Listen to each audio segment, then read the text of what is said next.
Hi, Leander. We're going to wait for a few more minutes for people to trickle in, and then we're going to get started.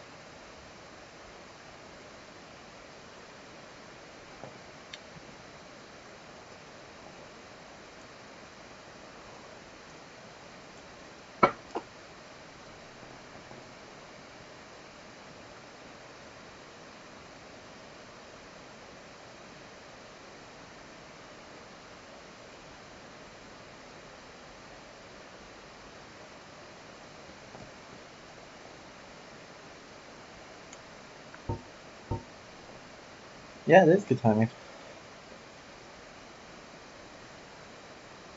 Hopefully this time goes better than the launch stream, though. Currently it's saying my bitrate is fine, but we will see whether or not this actually works out.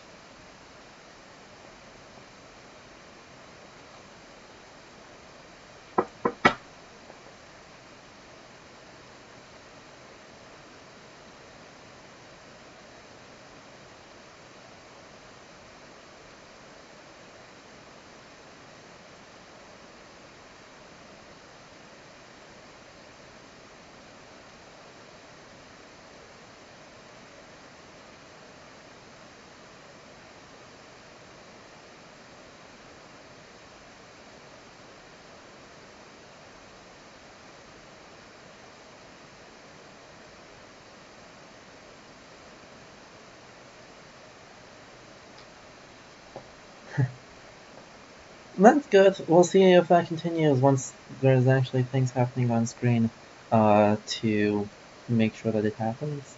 Because right now, obviously with no changes, the bitrate isn't going to super cap, but we will hopefully see.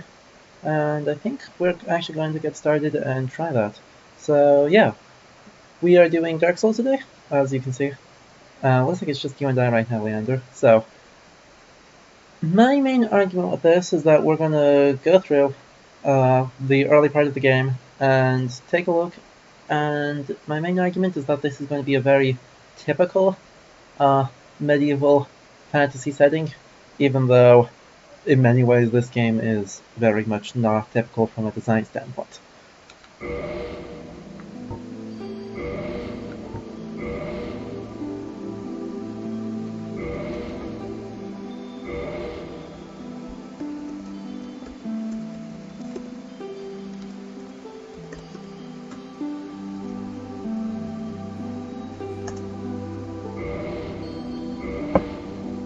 So Leander, which class do you think I should do? Obviously we have a lot of classes going on right now that I can choose from. So to kind of go through each one, obviously Warrior is kind of your standard, nothing too special about him. Very much fancy leather armor, helm, pauldrons, late medieval fantasy setting armor, uses a longsword, generally pretty normal. Knight, here we've got that much heavier articulated plate armor from the 100 Years' War period, so 14th to 15th century. And yeah, another very standard thing, uses a broad, slightly different sword, but still just an arming sword. Wanderer is our generic, very exotic flavor. This round shield and the scimitar indicates kind of Near Eastern influence, though the long coat, unarmored, and the gambeson beneath it is more European. So yeah, Thief is very kind of follows an outlaw tradition of just mix of hides and leather, with the black leather armor set. Uses a mask, pretty much sneaking around, stabbing people. This is the preferred one for speedrunners, since they give a free master key. Bandit is just a wild design. Like, this guy's completely nuts from a design standpoint.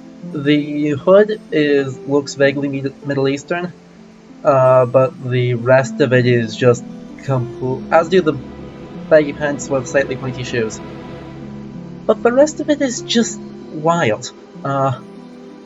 The idea that he's just not wearing clothing on his shoulders is completely ridiculous, and uses an almost like lamellar on his stomach. It's completely crazy. Hunter is a very much English design. This is very much like the yeoman tradition, though the shield designs are almost, the patterning on it is almost Norse, but the rest of it just does not make sense. So, but this leather-covered wooden shield, it's completely ahistorical but very common in fantasy settings, but this is drawing on like the English yeoman as its main thing. Sorcerer is our magician. This is again a very stock fantasy design. There's not really a whole lot of historical basis for something like this. The closest is like university student robes, but even that, it's looking like very late period, late in the Middle Ages for that. Pyromancer is another one that's just wild. I mean, I love these guys as a class, but this design leads into the barbaric tropes of rags and beads, and I do not like that at all. And then we have the cleric, which is apparently just wearing fur. I don't understand why this cleric wears fur, and then the elite cleric is the one with the actual armor. But this is also not the kind of robes you'd actually see in the Middle Ages, so just drawing on looking weird and fancy. Then we have Deprived, which apparently doesn't want to wear anything. We're not going to do that because I'm not that crazy. I think for maximum medievalness I'm going to start as Knight, even though that means I'm going to pack roll. We'll take the we're going to play the intended route, so I think we're actually going to take the Black Fire Bombs instead. Yeah, I mean, I like the Pyromancer Lander as just design. Its physical design is whack, but gameplay-wise, Pyromancer is one of the most fun classes for me. And it's also, I'm currently also trying to do a soul level 1 run, and that's the only class you can do a soul level 1 run in. And you kind of need it, so... Oh, I am not going to kill Oscar. Oh yeah, oh you mean the Asylum Demon. Yeah. I am absolutely going to firebomb the Asylum Demon. Just normal. Face.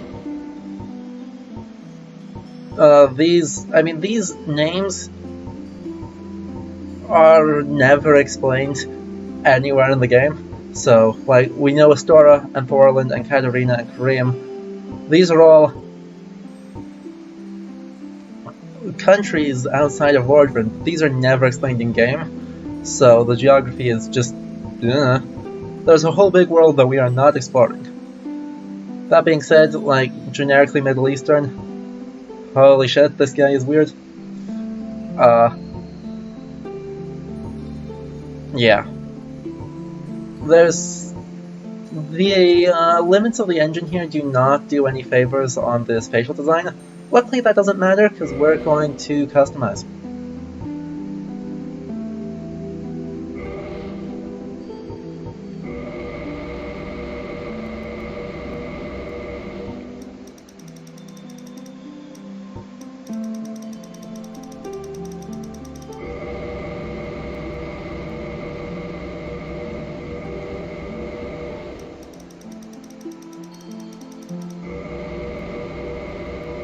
We are creating a horrifying monstrosity of nature. and this is as it should be.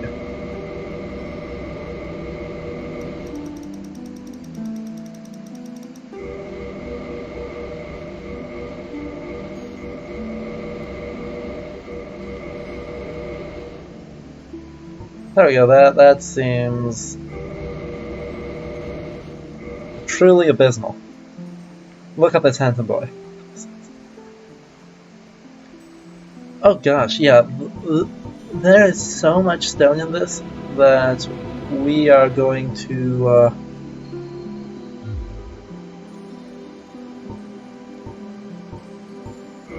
and we're gonna have swept back hair, because it looks way more stylish than anything else. There's actually so much stone in the World Run that they must have just been raiding everything, because we have no quarries. Okay, so we have our knight. Let's go. And I'm going to be playing as human as much as possible, which means that if you really feel like stream sniping, you can. No, we gotta watch a cutscene. In the age of ancients, the world was unformed, shrouded by fog. A land of grey crags, arched trees, and everlasting dragons.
if there's magic, but it really does not happen. The next thing is when you're looking at those Who Got the Lord Souls, that is a very traditional set of things. Nito obviously draws on an ossuary tradition and traditions of medieval cadavers being kind of glommed together in like the French catacombs or in Kutná Hora in the Czech Republic at the Selnitz ossuary. And then the Witch of Islip obviously being a witch, and then Gwyn himself drawing on Jove or Zeus.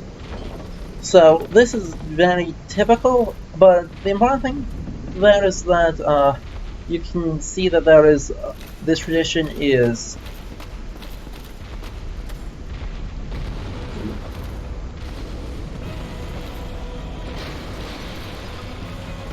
oh cool, my health bar broke.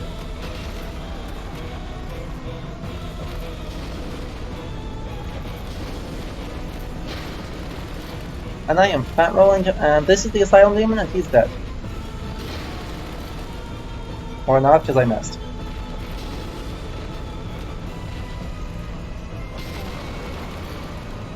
Cool.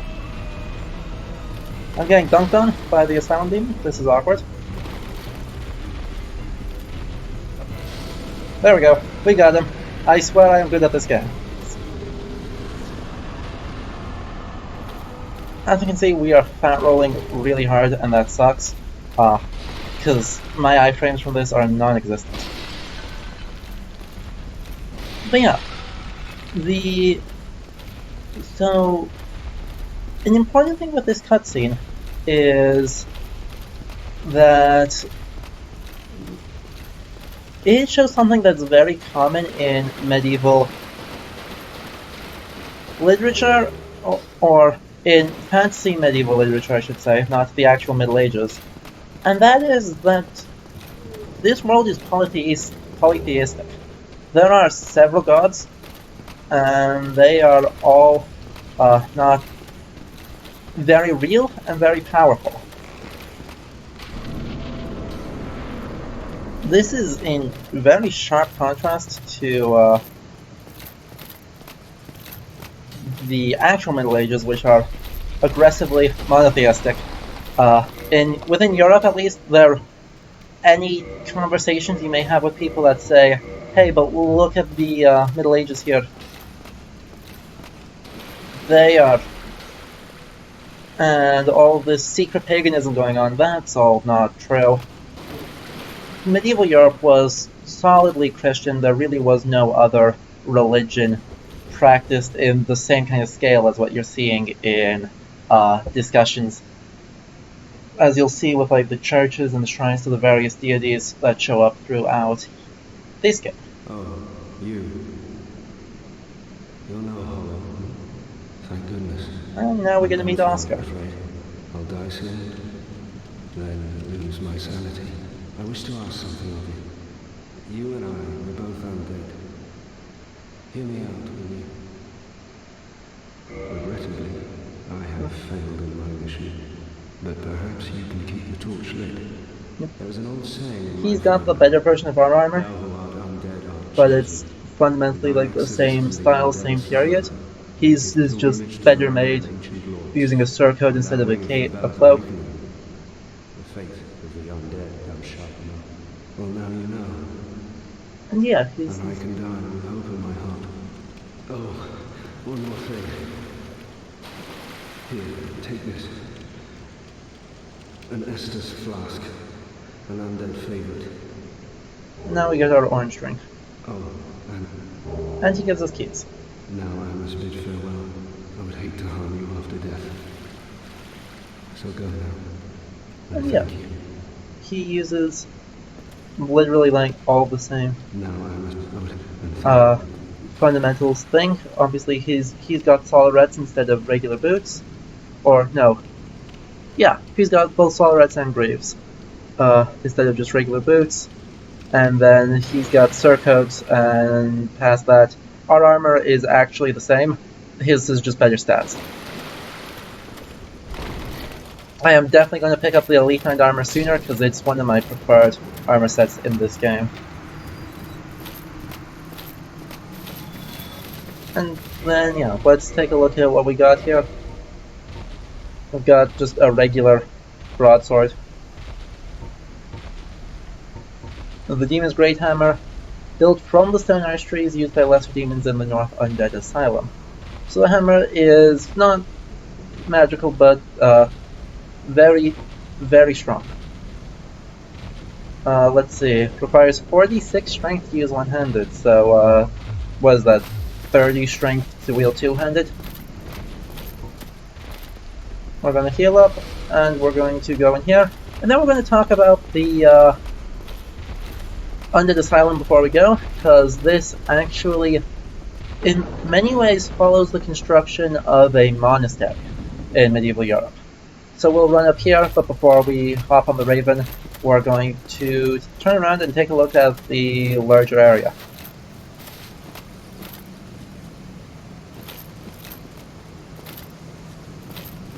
So, here we go. You can see there's this whole... The part of the asylum that's actually playable is this cathedral that used to have 2 towers, and looks like 3 floors, and then there's that whole courtyard over there. And that courtyard is actually like pretty much standard in a medieval monastery. You'd have the chapel area, and then with all the living quarters, etc. And then you'd have a courtyard where you would go walk about, tend to your garden. Yeah, you'd have herb gardens there. You'd be able to meditate in there, and the pillars that you can actually see would then serve as a kind of shelter area. And so this whole area is built to really emphasize devotion and to allow that whole thing to work. This is very standard. You'll see this in like Cistercian monasteries in Denmark and really all across Europe. Larger monasteries end up building up that complex and then would have a whole bunch of lands that you can actually get to. But a similar structure, I believe, was used for something like leper houses when they started isolating the lepers in the 13th and 14th centuries. I believe a similar construction to this was used. So in this way, actually, using this kind of floor plan for an undead asylum makes quite a bit of sense, though its isolation out here in the middle of goddamn nowhere is really quite difficult, and must have been really difficult to haul all this heavy stone around in order to do that. It really does. The main thing that is different from this is how tall it is. Like, this thing is 3 stories, or two stories plus the roof tall, and the tower would have been accessible at some point, so really 3 stories. You're not going to build something that tall. This is on a scale that is not really plausible, but the generic layout very much is. Yeah, and with that, let's go over to Lordran. And obviously, this whole area has long since fallen into ruin, and the whole thing will continue to be in ruins for like the rest of the game. Ruins are very popular in this. I have not done the research to, like, say why they're so popular, but it's just a known fact that ruins are very popular in the understandings of this medieval past. To leave the undead asylum in pilgrimage to the land of the ancient lords. Yeah. The use... Oh, we have broken textures due to Ludo history. Or due to, DS specs. I'm impressed. Hopefully too many of those textures won't break, because that's annoying.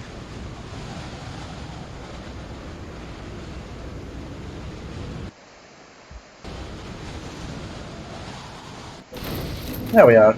The whole cutscene broke on stream. I'm sorry about that, but it's just flying around. So to look more at what's going on here? We have... Here is Firelink Shrine, and here's probably like the first moment that kind of gives away some of its game. Yeah, we're not going to go too deep into the lore, some generic things, but not a whole lot. With that cutscene, the really only important note there is the word pilgrimage and the use of the term lords, because obviously lord is absolutely, I think, understood to be a translation of Elohim, the Hebrew word that's both generic lord for a secular lord, but also a word for God. So I think they are absolutely intentionally using that language and praising this as a pilgrimage.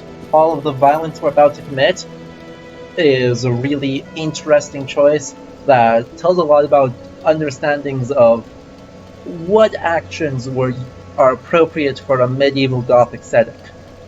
But here we have the crestfallen warrior. He was one of the ones that stood out to me, apart from the fact that his armor texture is really ugly. And pretty much everything we've seen up to this point is later 14th century in design. The arches here, this kind of Gothic ruin, is a little bit earlier, but still, if you just made that arch pointed, you're still looking at 14th century, alongside Oscar's armor and my armor. And then there's this guy whose armor is 11th century. Well, what do we have here? Let me guess. Fate of the undead, right? But there's no salvation here. Yep, he is very depressed. Rot in the well, since you're here, there are actually... And you're gonna tell us our job for the first third of the game. If we're lucky, we'll get all the way through this to get to Sen's Fortress, but I'm not going to count on that. I am not that good at this game. Brilliant. Not much to go on. So, off you go. So yeah, we're going to go here, but first we're going to take a look at the shrine in here, because we have all these ruins. This was once would have been a massive cathedral with a very... well, if you reconstruct this whole thing, it's actually enormous and not really sensible, because these walls would go all the way up there, and then you have this double transept here into this huge main chapel space. So as a design of a church building, this does not make any sense whatsoever. But then we have a clear kind of altar space, and then a idol of definitely not the Virgin Mary and Jesus. Sorry, this is absolutely what this is. It's been interpreted that this is supposed to be Gwyn's mother and Gwyn in just random lore. This speculations, though we have no evidence for this, but it's clearly using Marian iconography. The woman wearing a hood like that, it would have been blue, probably painted blue to actually be Marian. Should be blue and then red as the tunic color to be fully Marian iconography, but then holding a child in her lap. Literally just put a halo on that child, and that is baby infant Christ, which is a totally reasonable thing to have in a chapel like this. So this would be some kind of chapel of Notre Dame, Our Lady. If it's looking like a full cathedral to Gwyn, you obviously need a slightly different side of iconography, and Christ iconography would just then take on the other side and be a crucified Christ. Oh yeah, that's something I just saw recently, which is, thank you for that reminder. Literally all of this would have been painted. Our idea of the dark stone Gothic cathedral is completely nonsensical. Gothic architecture is meant to be as light as it can be, and to let in as much light as it can. So you've got this relatively thin stone columns, like these ones. I mean, these are not very thick for what it's holding up. Like that is 3 floors plus the dome on these thin stone pillars. well, probably only one floor there, and then the walls themselves hold up more. But still, you're looking at very, very thin pillars and supporting structures, so this is designed with as much air and as much light as possible. To that end, well, the most common stones are all very dark, both due to weather stains and due to what just happens to be the most common stones in Europe, the granites of that sort. These would have been painted white and then had colors all over them. It's one of the same reasons why alabaster gets used, especially in like Baroque cathedrals, is that it paints on easily. And then we have this whole graveyard. I might do the graveyard run just to get the Zweihander, because Zweihander is dope, but I'm also got to deal with these guys, which is rough when I am not able to roll. Yeah, I'm just gonna run as slow as I can, because holy crap, the stamina on this guy is garbage. We're gonna level up endurance, because I hate this kind of super slow roll. Obviously, like, we can't unfortunately do the Havel run. Oh, dang it. I'm gonna have to quit out, and then reset enemy aggro that way.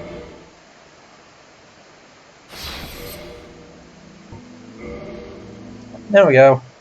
And yeah, I mean, I agree. The Gothic architecture with the stone is absolutely beautiful, but it's also just not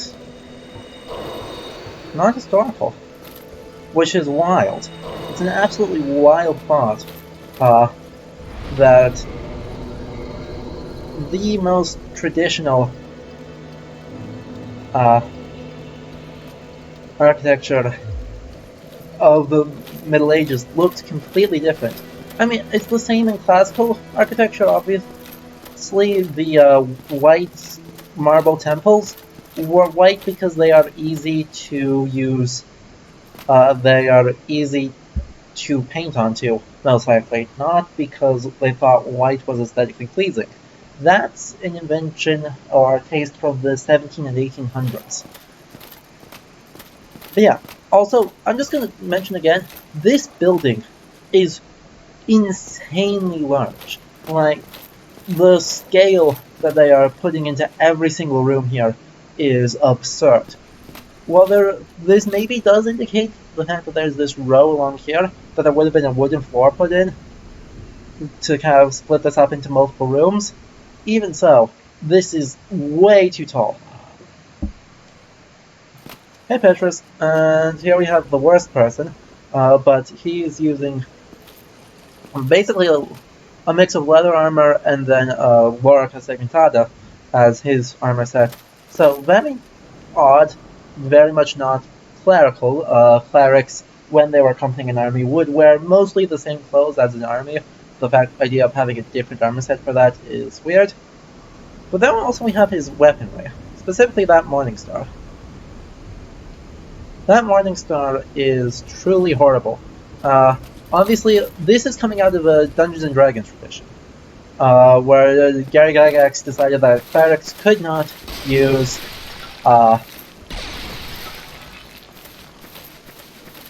edged weapons, could not use weapons that were sharp or would draw blood, so they would tend to use versions of maces. That being said, obviously, this Morningstar very much would draw blood. That is a terrifying weapon to go against.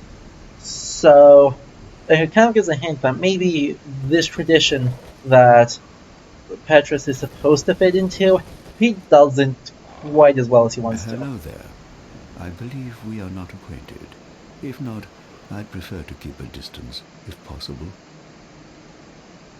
Okay, we're not going to bother talking to him because that takes time, and that's that. We're just going to raid his stash because we are terrible people who will steal everything that is not nailed down.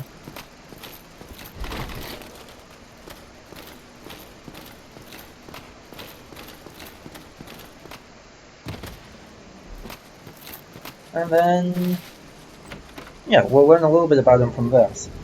Home we're done. Which lets us get home, Morningstar and the Talisman. And then a cracked Red Eye Orb, which lets you invade other worlds. Which a thought I had was to talk about souls and other worlds in the Middle Ages and how that would work, which are a super interesting idea. But unfortunately, as it turns out, those are actually not.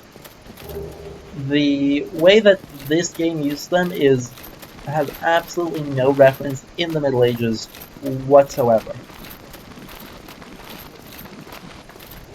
There's the Zweihander, and we quit out. No.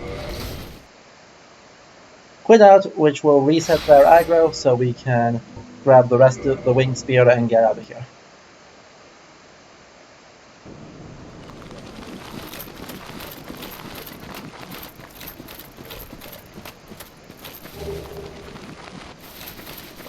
Let me out! Let me out!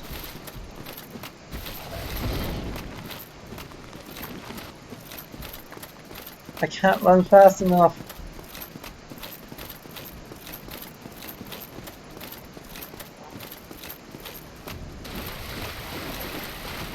Okay, so after that, scary run, we got the cool people weapons, and then, yeah. The rest, we're gonna level up endurance a lot, because screw that. And then we're gonna keep going. Oh yeah, I should actually change my equipment around, because I actually don't want to be using the broadsword, I think. Obviously, I don't have the stats quite to use this at all. I need to level up my strength more to do that. But I may end going for this with the bleed effect, using a Morningstar, another very late period weapon. Something like this, along with like a flanged mace. It's definitely later medieval, because early on, chainmail is actually pretty good at dealing with bludgeoning, but plate armor is really bad at it. So this is a development to help deal with increased armor and better defenses against slashing weapons like swords, and even spears get turned a lot better by the plate armor than they are by chainmail. Let's see. The gigantic. Yeah. It calls this barbaric. That being said, like, wow. Thing with club with nails in it is TM, a barbarian or survivalist rudimentary weapon. This is actually a very sophisticated development, though it is designed to cause a lot of pain. This is not something that really makes sense in a chivalric system, to be honest, because part of the goal of chivalry is to not get knights killed. Knights can actually have very low death rates in medieval battles.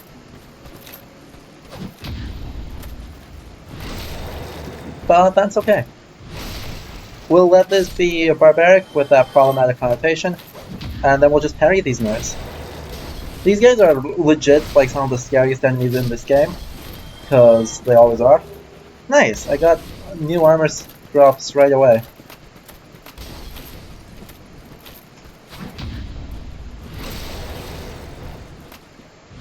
Oh yeah, that Morningstar is absolutely lethal. And I am not going to make the jump to get the Ring of Sacrifice while wearing heavy armor. That would be insane. We will, however, take a look at this armor, because we can. It's worse in every way, except that it has better lightning defense. But it's just thick leather, which is definitely not actual armor type that they use. Like, that's not a thing.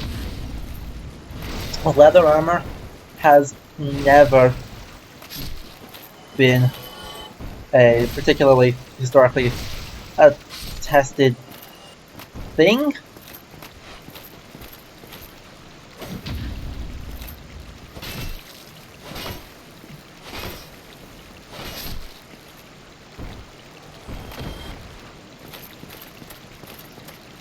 Oh, yeah. Making that in the forging would be actually hardly impossible because it's mold. You just use some kind of like iron spike and just stick through. Uh, you could just take an iron spike or a nail or something into your round mold and then just stick it in a bunch, and then you pour in the iron, the molten iron, uh, with your smelter. You can get it hard enough that it would fill that whole mold, and then you have that when it cools. So the forging itself would not really be that hard. You certainly don't need to deal with having very high quality iron being put in here. As long as you can consistently make steel of some kind, it's going to be fine. But something like this would very much not be designed to be durable. And yeah, Brother Jerome, I agree. This draws so much inspiration from the Black Death and medieval illness in general. Like, everything in here builds on macabre imagery. Like, especially Nito. Grave Lord Nito is just an amalgamation of macabre, which is perfectly understandable.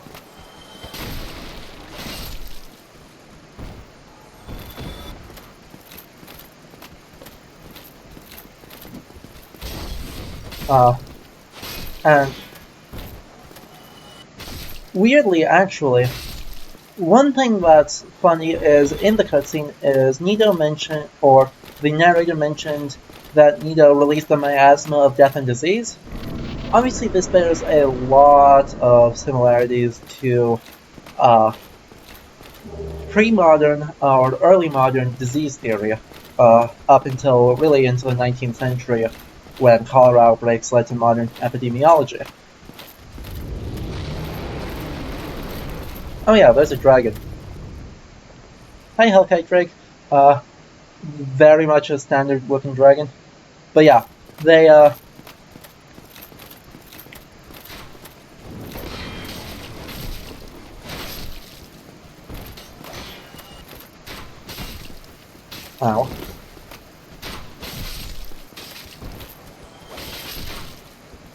I love having poise. I never play with high poise characters, and I do enjoy being able to just ignore everything this guy's doing.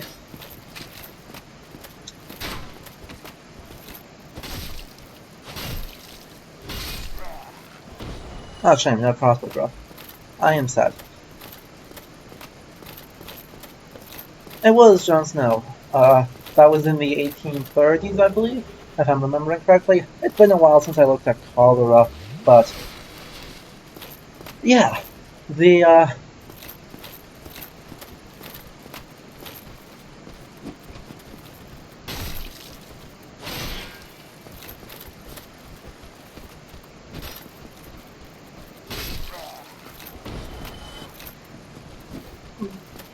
it weirdly, in some important ways, saying a miasma of death and disease actually is anachronistic to medieval medical thought.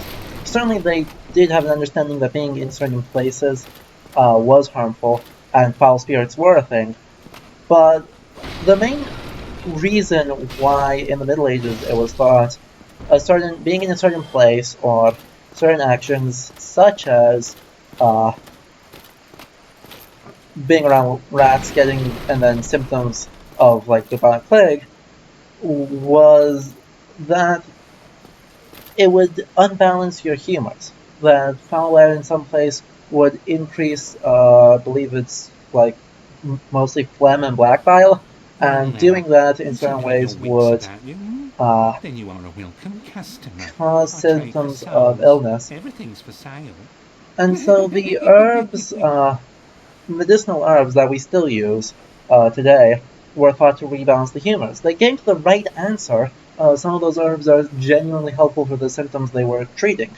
There was just the completely wrong explanation. Galenic humor theory says that there are four humors: blood, phlegm, black bile, and yellow bile.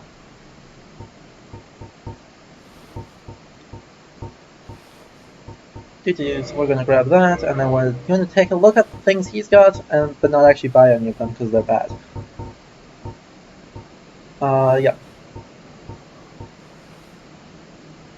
So, oh look, we have a German shield. It says east-west, but double-headed eagle is German.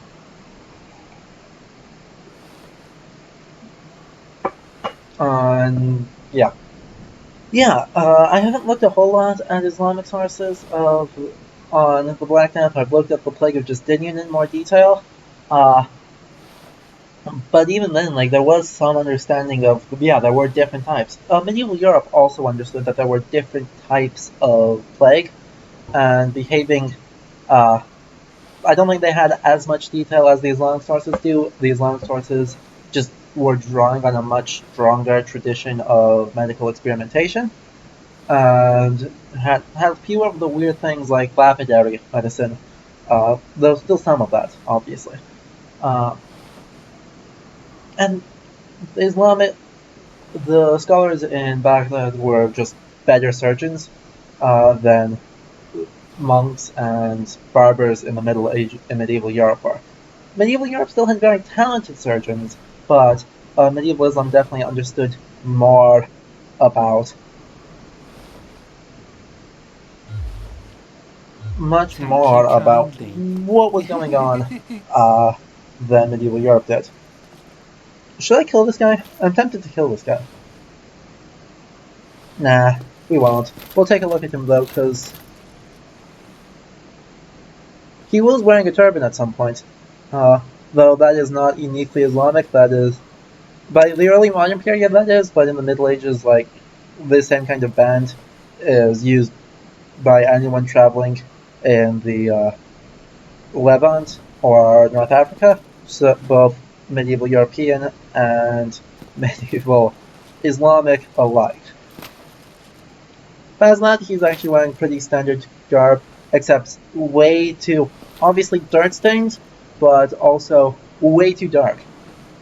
Yeah, the reason I was tempted to kill him is that he drops the Uchigatana, but I'm not doing a dex build, so it doesn't really make a whole lot of sense to do it.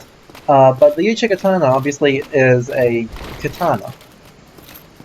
It is going full on into the smorgasbord of medieval artifacts that is coming around here.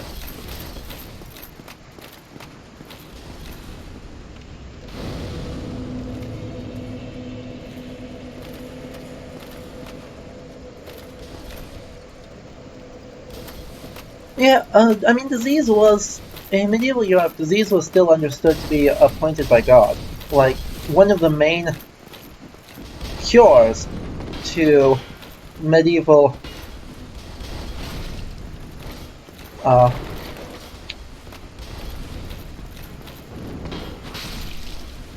one of the main cures to having any sort of disease is just pray more.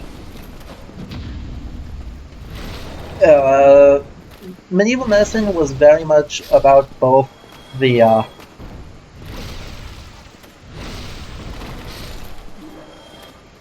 about physical health and spiritual health, and so Humeric imbalance could be caused by either or both of those, and so taking your time and both resting, drinking water, and having these poultices, herbs, etc.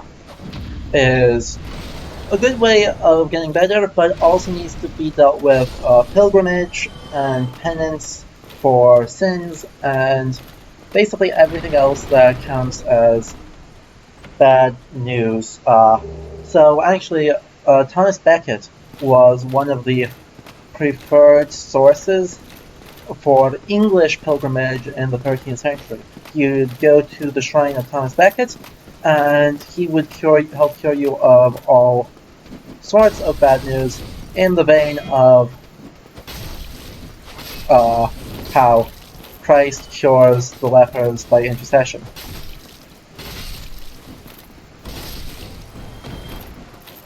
We got through that room okay, which is helpful. I believe I got the residence key, which lets me open this room, which is important because this is the only way I'm going to burn down the Taurus demon at this point.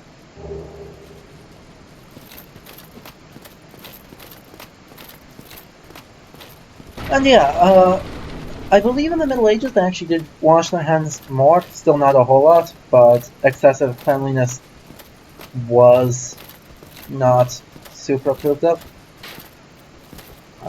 But there was definitely more used than than was sometimes the case. Hey, get out of my face.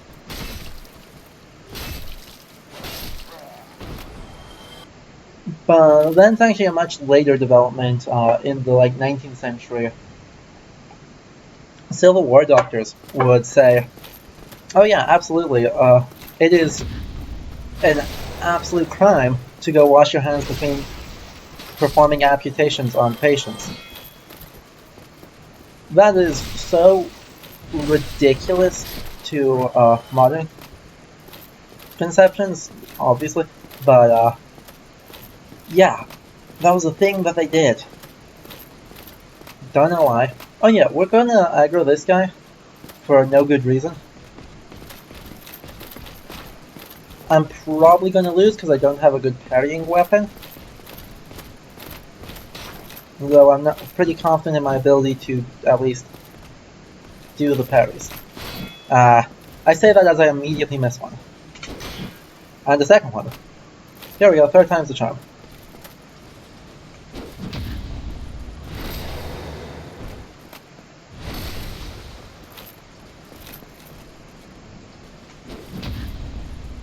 Yeah, these guys are the Black Knights. You can see they've got a very fantastic kind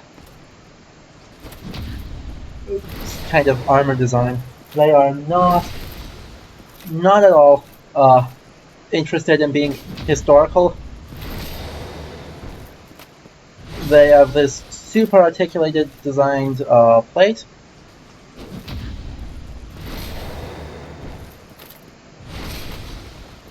I swear this guy has never learned how to deal with parries in his life. Oops. Got him on the backswing. And he's dead. Let's see if we got the sword. We did not get the sword. Unlucky. Whoop, and frame rates are chugging. Oh yeah, I was going to spend some time talking about, the full undead bird. Whoops. I completely forgot to do that. You can see, this bird is completely made out of stone, which is absolutely insane. That was never something that was going to happen in the Middle Ages. Houses are made out of stone and stacked on top of each other in a very much understanding that is more akin to modern apartments, though at least the roofs are made of wood. In the Middle Ages, houses were almost entirely made of wood with usually earthen foundations. Stone is pretty rare, not impossible, but rare. And so the whole place would still have houses on top of houses, but that's not a medieval house. That just isn't. That's not even an early modern house. That's 18th or 19th century. Pretending that it wants to be medieval. Which of course was a big fad, so fair play to them.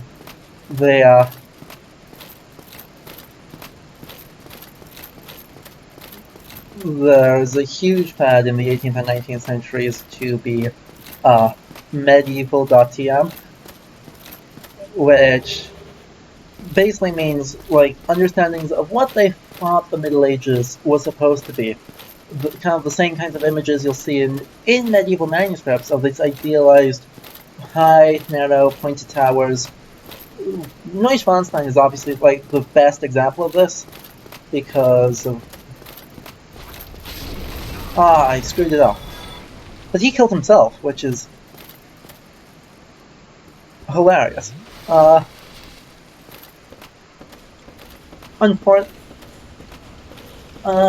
would say, Mooncake, that these are not based on the Droigar that there's a long tradition across Europe of undead of some variety. My preferred term for that, I tend to follow some scholars who happen to be friends of mine in saying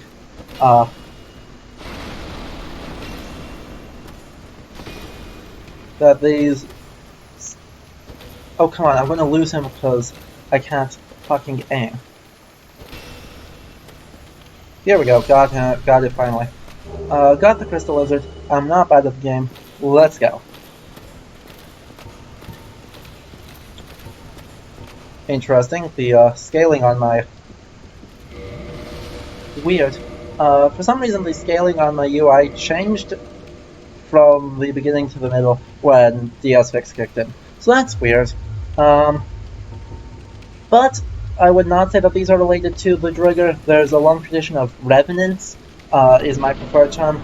I tend to say the Norse term is Afterganger, the Latin is revenant. And now we get to fight a demon.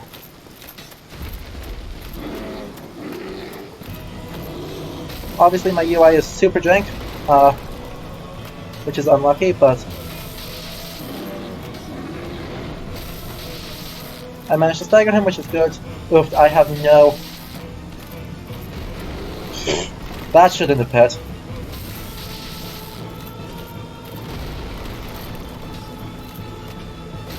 Okay, this fight went unbelievably well. Just gonna throw that out there, that fight went insanely well. But yeah, anyway, the undead, long tradition of revenants and ghosts of all varieties across Europe from classical Roman times. I would not say that these are based on anything, and I realized I never changed my info on the stream, so let me actually fix that quick. It might freeze the game for a moment, but that's okay. I actually never changed what game I was playing.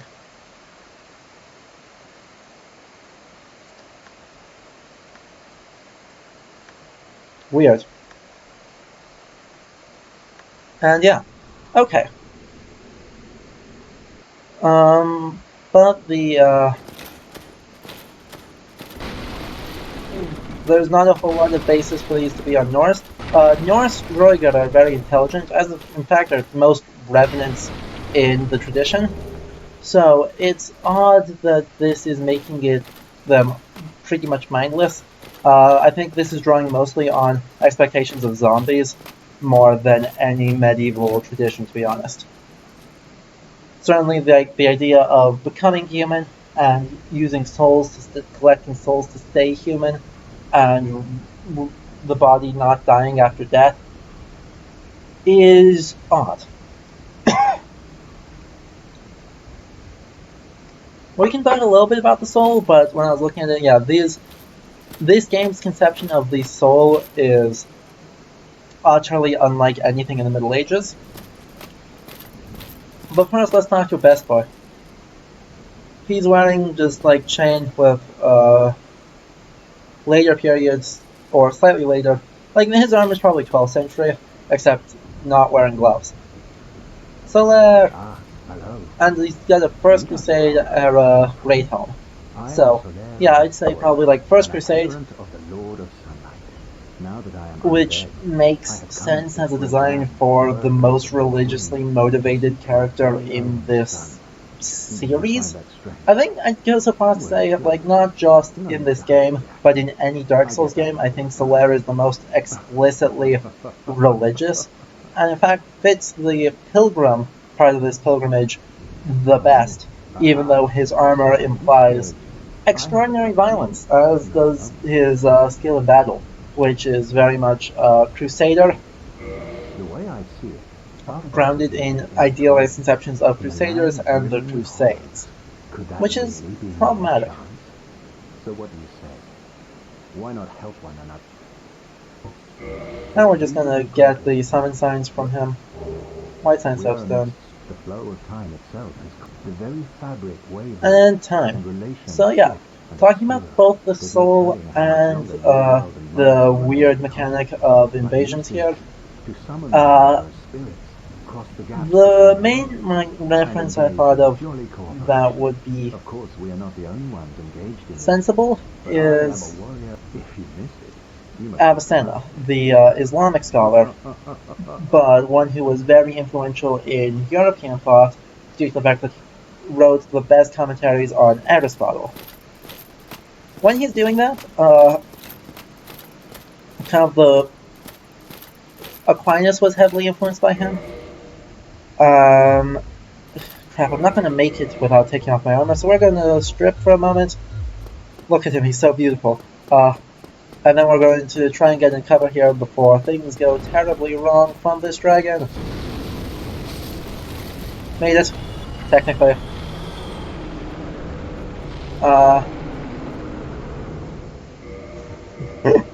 Don't worry, we will conceal him in sensible gear.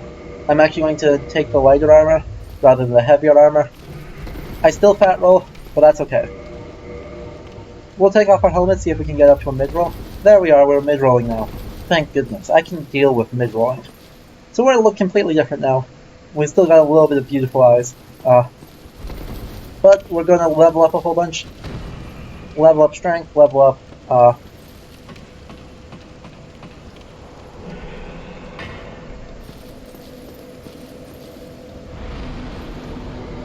level up on strength. Level up endurance more. And level up strength more. Oh yeah, to talk about what each of these stats do, there's not a whole lot that's super useful here. Obviously, like, vitality is just literally how much HP. Spells, equip load and stamina, strength and damage, so ability to use strength weapons, strength scaling, etc. Dexterity is the same with dexterity weapons. Resistance is useless. Intelligence is soul-based magic. Faith is miracle-based magic. Humanity is this weird thing in this game that is another thing that has very little reference to medieval thought. Some is not completely absent in that the essence of a human was thought to be something distinct from the physical body, and so theoretically it'd be something you could identify and get, but it's incorporeal. We see humanity sprites much later in the game, and they can actually pass right through you, so they are in some level incorporeal. And so that actually kind of has reference to Avicenna and to Aristotelian thought, but not much of one. Certainly the idea you can have multiple humanities is complete nonsense.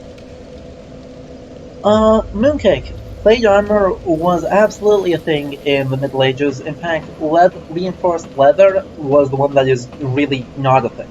Leather does not actually stop things terribly well. It's okay. It certainly, like, exists, but, not right. Oh, I don't have a good way to bait down this guy. What I should have done is go get... Yeah, I know, it's weird to think that leather armor is so much not a thing. There we are, and I am probably dead. I'm surprised I'm not dead.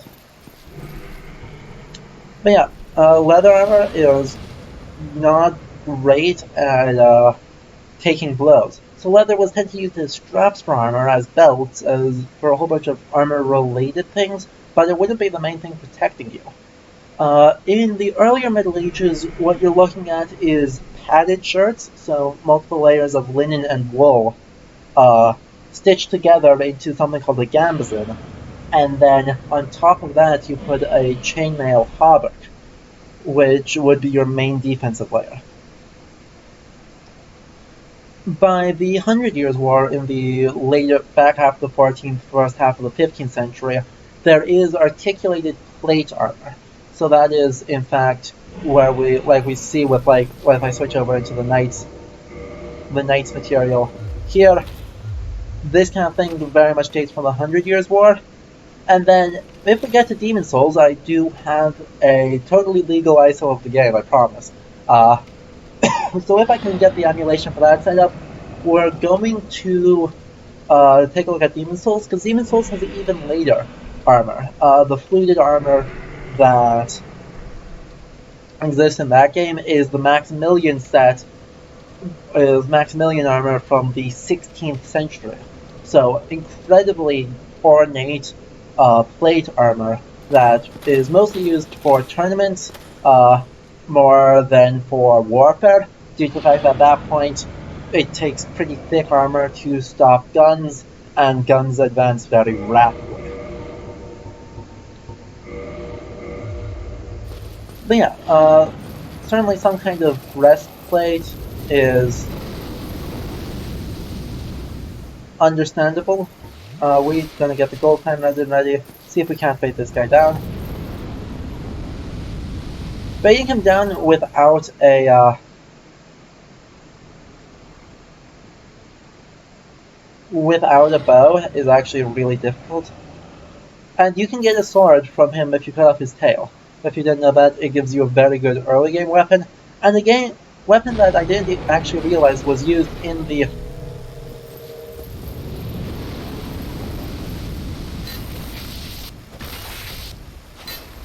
No. Ha.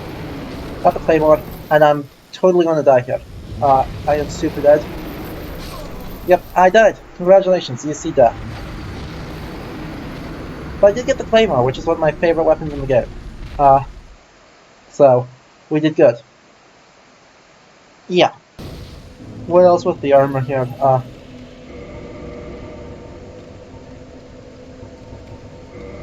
Actually, let's take a look at the wing spear here. Okay, yeah. Crossbow, talisman, and kite shield. So the claymore, I can use two-handed, which is good. I prefer this. And I'm still mid-rolling. It's great news.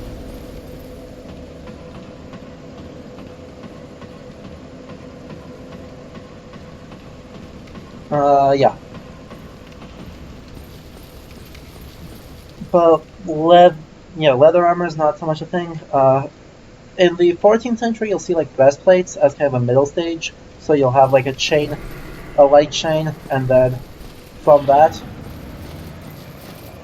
I don't have any souls worth picking up, so I'm not going to worry about that. And instead, we're going to try to take on the poison rat route. Poison rat routes are the worst. Oh god, I died again. I got baited. I literally, like, I haven't taken the underbridge route in years, so I completely forgot that was an option. I'm good at this game, I promise.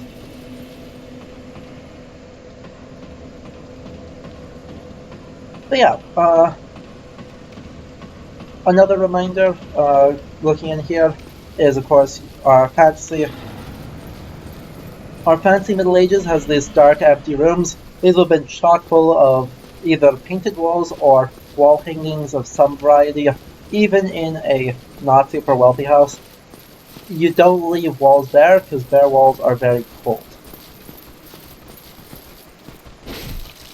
Oh wow, I almost one-shot that guy. Okay, this works way better.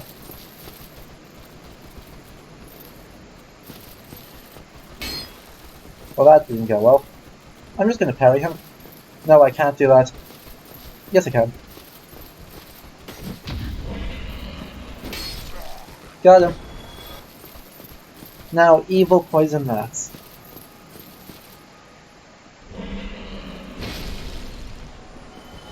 This is why I like the claymore. It just one-shots these guys. And there's one more rat in here. There you are.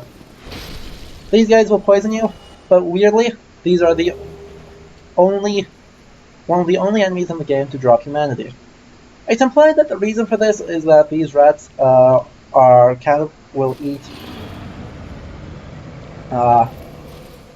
eat hollows, and so they also get afflicted with undeath, and then themselves contain humanity from any strong things they kill. Yeah, at what point were bows overtaken by crossbows? Bows and crossbows were used side by side throughout the entire High Middle Ages. Like, that's definitely not a thing where one completely overtook the other. because obviously, like, in England especially, you still had requirements in, like, the 1380s that say that everyone had to be trained in using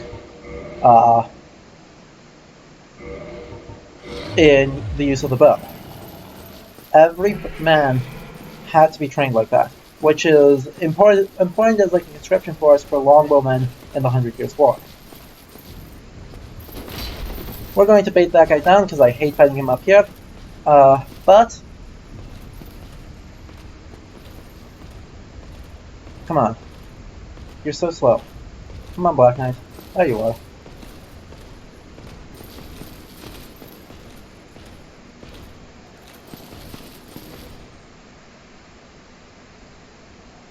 Hello? Did you get lost?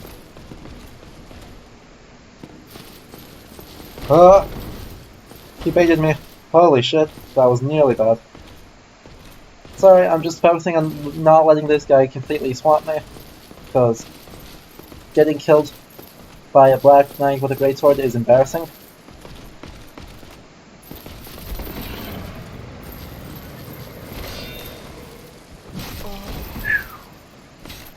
Thank goodness for iframes.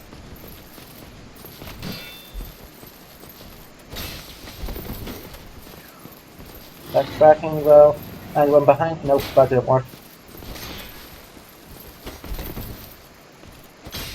Come on, let me get behind him. I know I'm behind him.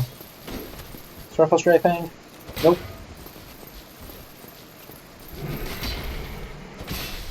Really? None of these count? There we go. Finally. But yeah, crossbows were used alongside longbows for the entire Middle Ages. Like, that is not a thing that is unique. But the big advantage of crossbows over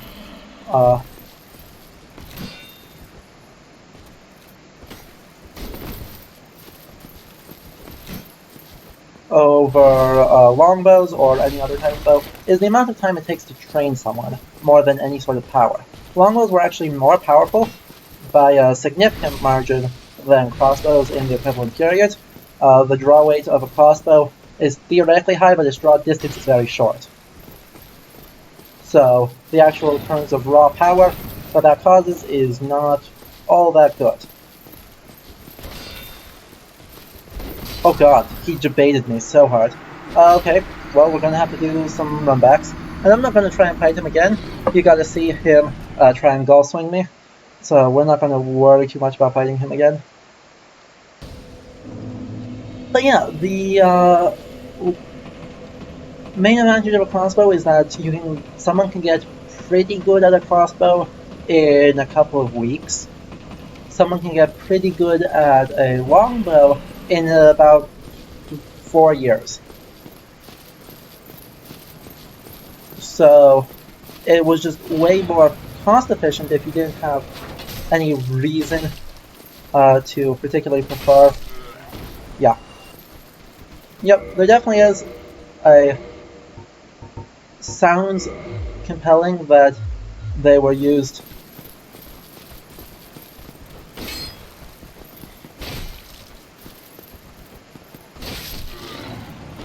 that they have better armor penetration, because crossbows are scary and those bolts hurt. But yeah, they aren't actually significantly better than a regular bow. And additionally, there are some cases where crossbows actually wound up screwing people over. In the 100 Years' War, there's one fight in the 1380s. I don't remember its name. I think it was...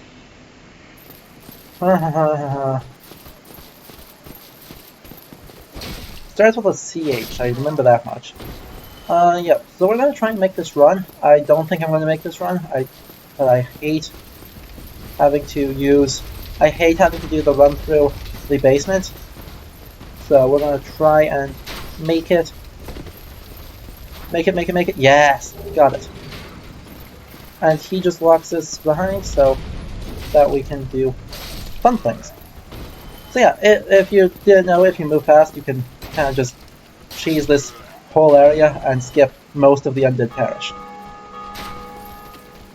Also, that bell ringing means that someone else in the game world just rung that Bell of Awakening. Which is fun. I'm glad there are still people playing this version of the game. Obviously, this is the Prepare to Die edition, not the remastered, so it's nice to know that there are still people who play it. I think we're going to switch weapons again to the halberd. Nope, I just can't use the halberd yet. That's sad. What am I missing? I'm missing everything. Okay. The halberd is one of the cooler weapons in here, but nope, not the Zweihander Claymore. There it is. Unfortunately, the it's not possible to use. Also, yeah, the parish. Looking in here, we see a hi Baldur.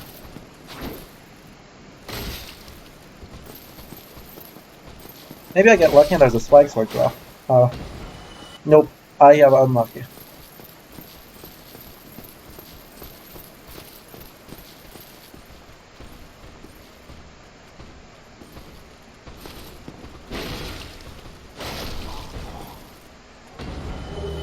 Okay, but I got his boots. I took his boots off of his body, and that is acceptable earnings.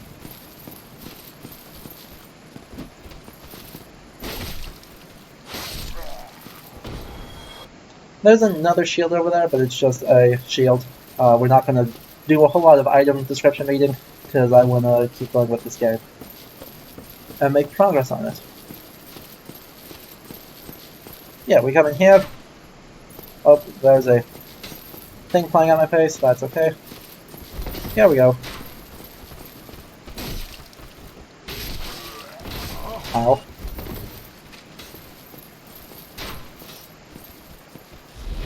Crap, I'm dead. I'm totally dead because I screwed up my items. Yay!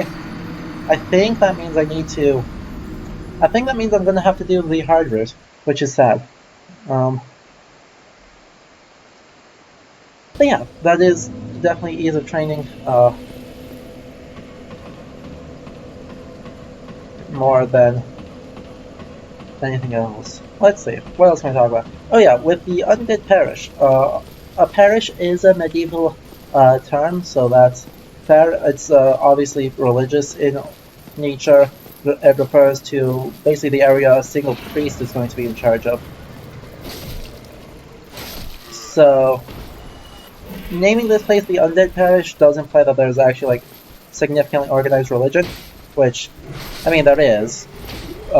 This polytheistic mix of the Church of the Lord of the Sun, though it's not entirely clear what religion is being referred to here with the parish, because obviously it's probably not Thorland, the church in Thorland, though this is where Ray of Thorland does eventually end up.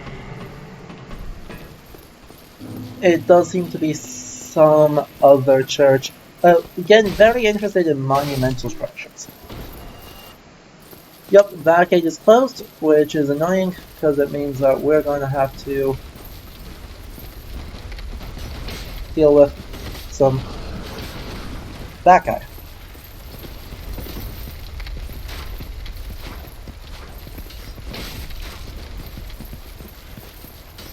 This is a bad situation to be in, and I dislike being in this situation.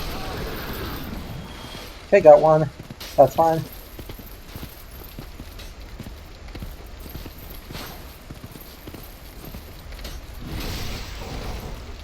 This is the preferred method of dealing with all enemies in this game, is to stab.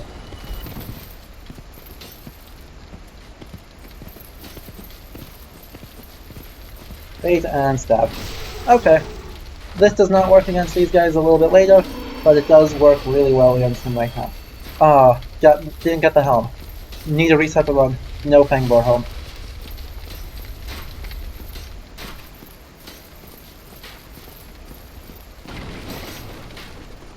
Two, and that guy's dead. These guys should switch to their swords. That's a way to deal with him. I prefer I mean, I don't really ever have someone to save for the alluring skills, let's be honest. I tend to not use alluring skills, but yeah, you definitely can just throw a skull in the fire and then deal with him that way. Doop. Doop. Sadly, like, the ones in the Duke's Archives can't actually be backstabbed in the way. I mean, that is a way I sometimes do deal with him. Like, I will be honest. Sometimes I absolutely... Welcome to my least favorite enemy type. They hit so hard. For no reason. They die fast, but they hit so hard. And yeah, I mean, that is a way I originally dealt with these guys on like my first 3 playthroughs, or with the boars. That was to just lure them into the fire, but it's slower.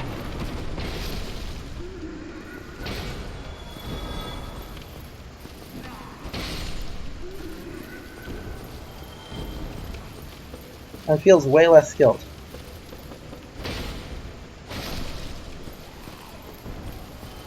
And here we go. This one. Okay. I think I can manage that.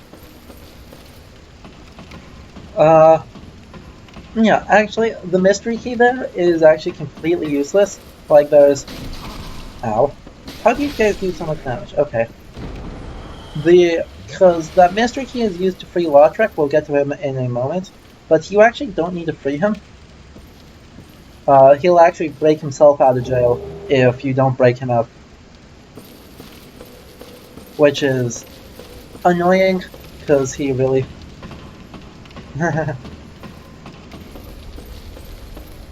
Also a good way to deal with him.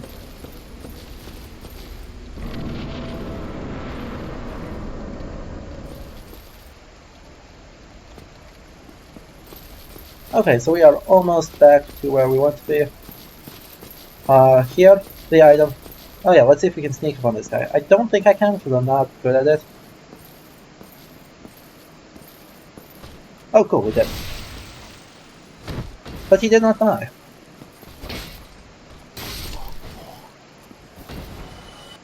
Jerk. And we get a Night Shield. Let's see if the Night Shield actually says anything interesting or useful. Because some of these sometimes do. Okay. So it's just a very generic... Very, very generic shield. Let's take a look at it.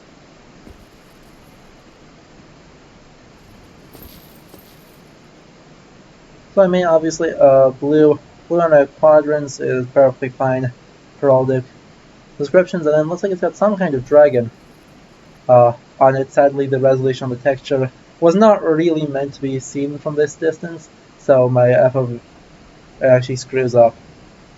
That's annoying. I would have liked this to be a little bit higher resolution. But still, looks like it's possibly wrapped around some kind of sword, but otherwise just a faded copper patinaed over dragon figure. So that's perfectly reasonable iconography for a medieval shield.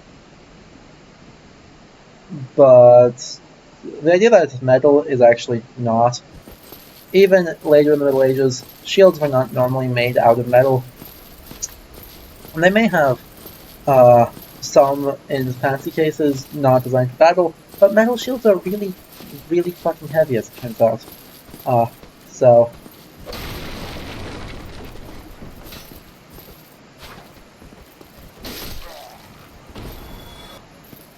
rather than deal with that... Oh, it's heavy enough to make me fat roll. Okay, we should fix that, because that's no good. And yeah, I mean, it's actually mostly defensively worse than my Tower Kite Shield. It's less durable, it's way heavier, it has less fire, less lightning, and less stability. So this is actually just a terrible shield. It is. It's more expensive than wood. It's... why am I using a shield at all, actually? If I'm two-handing this thing, the only shield that I should want to deal with is like the Tower Shield, is like the Razcrest shield, because you don't actually need one to parry anyone. So, no, you do not get to drink. No chugging for you. And this is a debate. See, this is a debate. And then, yeah, we can go in, re-grab my souls, and get to the next bonfire, and start looking at upgrading our stuff and ourselves more.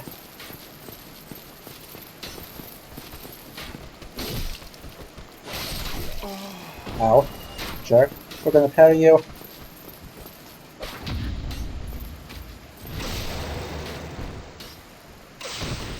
We made it. We didn't die. And we still only have like one Estus. Swing and swing. We are not going to take on the Steel Knight in there yet, because that's not needed. Oh, I see we have a couple new people in chat. We've been hovering around 3 viewers. I see we're up to 5 now, so welcome to both of you who joined in. I hope you stick around as long as you have time for. And talk in chat. It's more fun if we're all talking.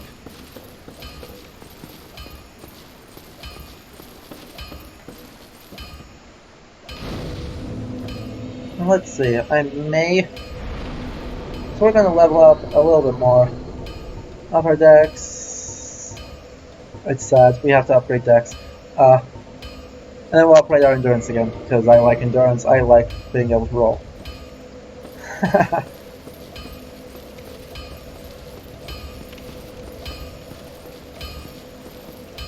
And now we have Andre. Well, you must be a new arrival. I'm Andre, a restorer, if it requires. And we will try, we do not have any regular Titanite. I am kind of shocked, so we will cheer. We can purchase Titanite from him, but we don't have the soul spread, so we're going to take out this Titanite demon for the sake of souls.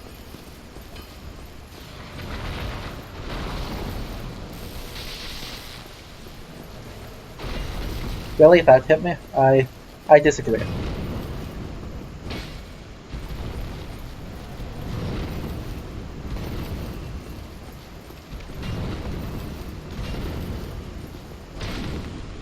Oh, I do not hit very hard. Okay.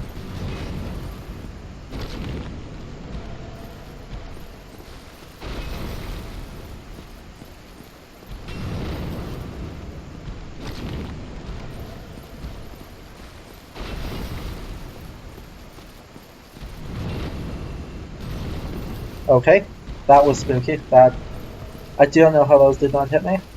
Oof, I'm done. Okay, this is not a good situation to be in, and we dodge back to avoid that guy. This kind of like two-pronged spear is very much not a. This is the kind of fancy weapon you'd exactly expect. It's not obviously drawing on traditions of the Middle Ages or medieval demons, except vaguely like the pitchfork flavor of. Cool. Well then, we are not doing nearly enough damage to take on that guy, and the 700 souls are not worth the effort. So we're going to go up and instead kill a boss to try and get more souls, because the gargoyles should be easier to deal with, to be honest. Because we were doing way less damage than I thought we were going to do. And without being able to fast roll, I don't want to trust that. So yeah, we're going to deal with something else. And here we go.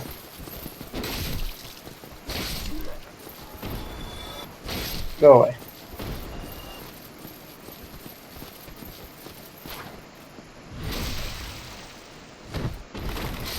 So yeah, I guess we can take a look at this building. This is the Undead Cathedral, so this is its own area, own place, and this is about as large as, like, really our largest Gothic cathedrals you would expect.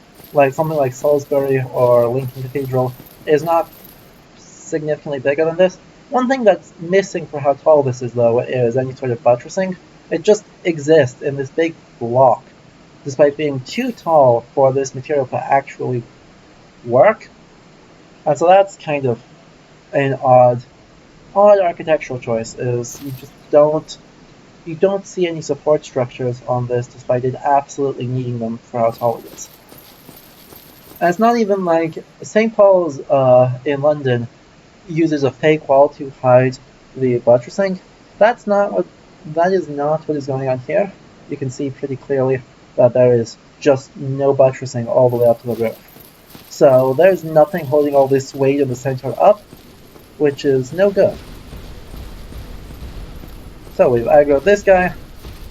This guy we cannot parry, so we're not even going to try. We just roll past him, and 1, 2.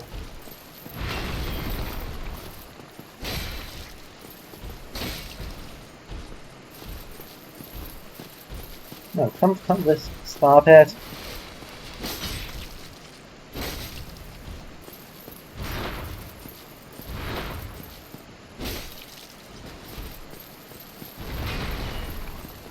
No healing fear.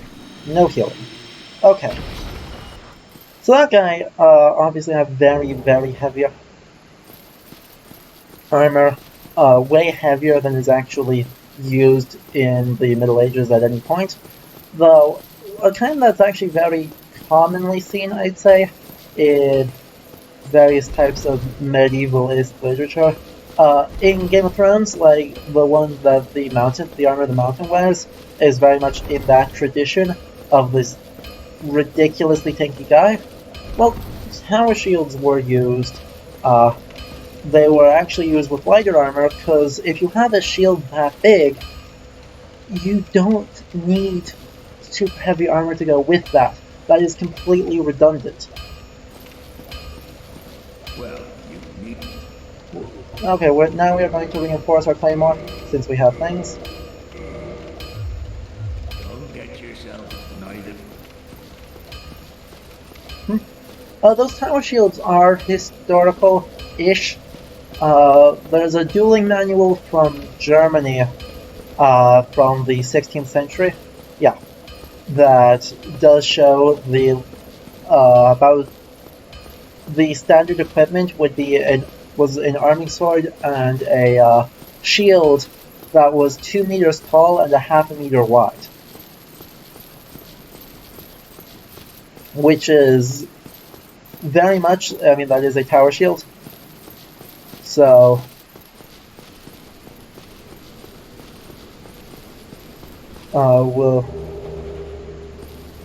but yeah, that was for duels, not for warfare. And yeah, that was specifically like built to be a very particular kind of... Ow.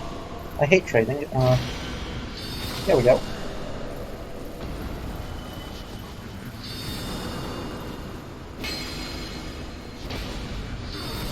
Oh, come on. No. No. Heal. Heal again. And yeah, we meet the Chandler, who's I think one of our first real magic users, and sucks.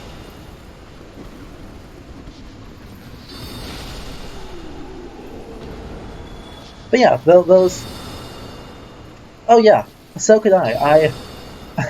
That shield literally completely covers me. But as you can see, like, it's just pretty sensible that if there is something that big... no.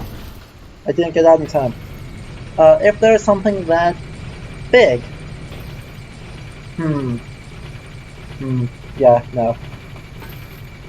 Then it doesn't matter that you're not wearing a ton of armor, because, yeah, you just aren't getting hit by things.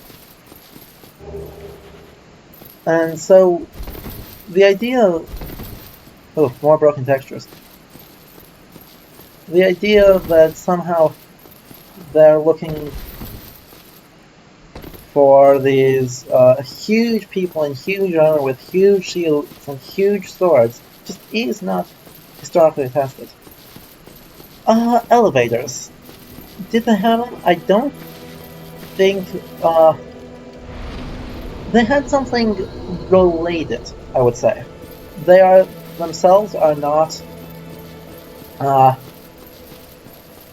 so what they could do is use counterweight systems. They had pulleys, so they could use counterweight systems in order to help carry building materials up scaffolding. They aren't literally, or things up cliffs, or especially in smuggling operations, that kind of thing, or regular trade. You could haul things up cliffs with a pulley counterweight system, but in terms of having an elevator that was automated in any way, shape, or form, not until the very, very end of the Middle Ages. With human assistance, there are information. There are elevators described in the extremely elite parts of France in the 1400s into the 1500s, but they were used alongside other sorts of automata and clockwork animals, those kinds of things. But this was understood to be almost magical, that there would be things coming up out of the floor, seemingly from nowhere, that would act and talk and play on their own. There's one king. Let me actually hold on for just a minute so I can pull the book and find the reference. But there is one king of France who used this I guess, oddity garden of automata as a way to troll all of his guests. And so let me pull it up and find the quote here. Give me just a second.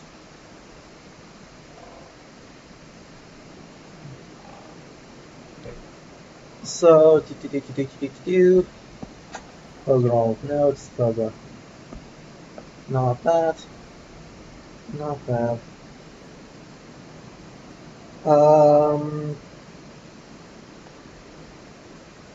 Here we go. So the court is at Heston, which is in modern Burgundy, and so it was actually the Duke of Burgundy was the one who was doing this. But in this gallery, the automata at Heston underscored the formality and strictures of the ducal court by disrupting it in a controlled setting. If you were a courtier or a guest of the Duke had hurried in the gallery to obey the figure that gave orders to leave, you would be beaten with rods and pushed into the water. If you tried to avoid this, you would be soaked all the same, because he'd have automata either hidden in the walls or that come up out of the floor, and people would be in the basement controlling them, or helping control them, pumping water in, but then they would spray water everywhere. And the rods were clockworks that would come up out of the floor and smack someone and knock them into the decorative pot. So this is absolutely, utterly trolling. Because you're expected to wear your finest clothes, and wearing the finest clothes would guarantee them to get ruined. So there's also a mirror described at Heston, which one of them was like a carnival mirror that just shows you a distorted image. The other one would spray you with flour would show you as you are, spray you with flour, and then your clothes are completely ruined. So you're soaked, you've been beaten up with rods, you've been awestruck by things coming out of the walls to just kind of ruin your day, and when you see yourself to agonize in it, you get a puff of flour in the face just to ruin your everything. It is absolutely crazy. Yeah, this is the same book here. This book is Medieval Robots by E.R. Truitt. So this is, and yeah, like this is good slapstick. Unfortunately, like unwitting and actual, which makes it I think way less fun than choreographed, but good slapstick. But another one here, is at the coronation of the wife of Ferdinand I of Aragon in 1414. Theatrical machinery was used as part of the entertainment. A cloud descended from the ceiling to the amazement of the guests. This kind of theatrical machine worked by means of hidden mechanisms and was used in stagecraft to convey the appearance of God, angels, or demons. During the feast, Death appeared in the cloud and captured a jester named Borda. So these are definitely like related to elevators. Obviously, like these are not impossible things. The idea of a clockwork platform to raise people someone a far distance or some distance would not be unimaginable in the Middle Ages. However, they are definitely not common, and obviously that's by the 15th century. Anytime before the 15th century, these are really far more than they are.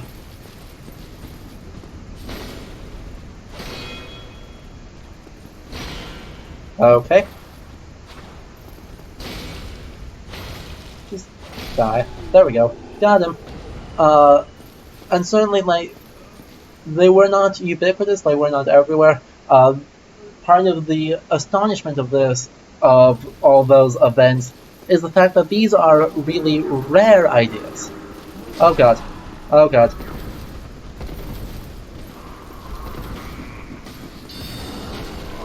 Damn it. I am almost dead. This is bad.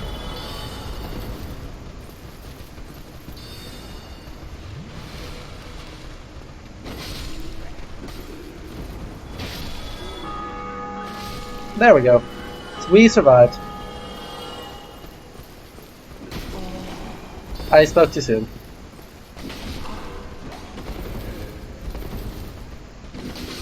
I spoke way too soon. This is what I get for saying that we survived, because oh my god, there are so many hollows in that room. But yeah, part of the, as I was saying, part of the reason that those were successful and create such a strong impression is the fact that they are rare. They are really, really rare.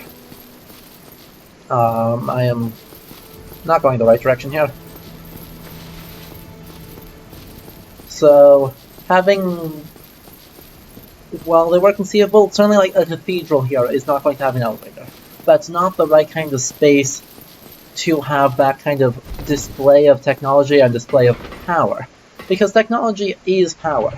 That is something for the ultra-wealthy to do to demonstrate the ways in which that they can manipulate nature in a way that is inconceivable to common folk.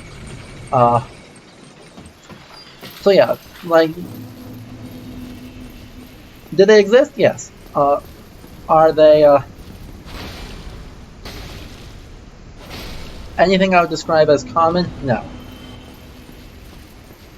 They're certainly not as common as is portrayed here.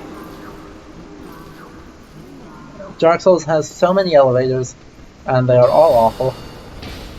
Damn it.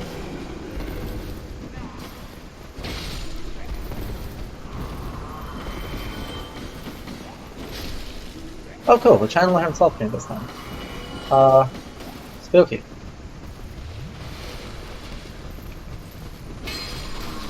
Holy shit! I am getting absolutely stomped right now. This is no good.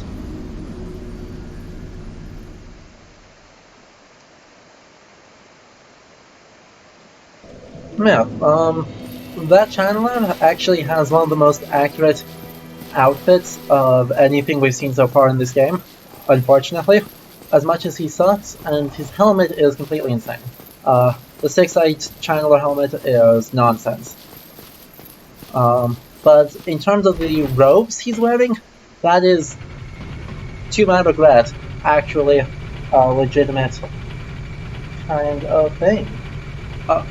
Especially earlier in the Middle Ages, not so much by the Gothic period we're looking at here, but earlier on, that would have been the appropriate costume for generally wealthy people of all kinds, which is... I don't remember its exact name. Fashion is definitely not my strong suit. There are people who dedicate their entire careers to that. Okay, we've got incoming now. Try and suck left this time. Nope.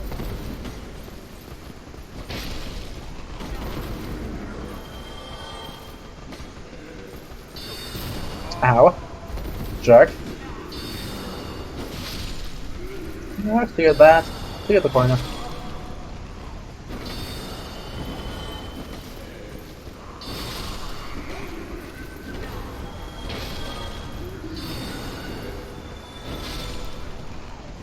There are still more.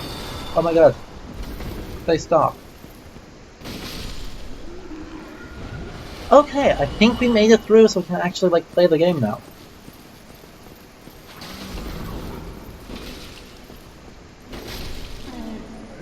But yeah, so looking at this guy, since he does nicely ragdoll for us, this gold and black are as a reasonable color palette. Oh, okay, I did not realize. When I was saying that, I was looking at the cut. I actually did not realize, looking at it now, that this is all a bunch of scales of leather.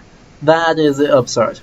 That is not how it was done, but this kind of patterning of gold diamonds sewn into presumably silk or linen gown, that part of it is fine.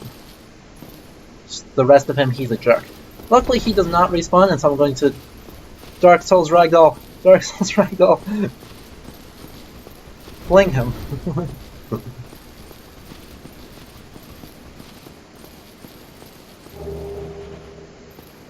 Soul the nameless soldier there. We're going to go free Lautrec, I guess. I guess we'll free Lautrec. I don't know.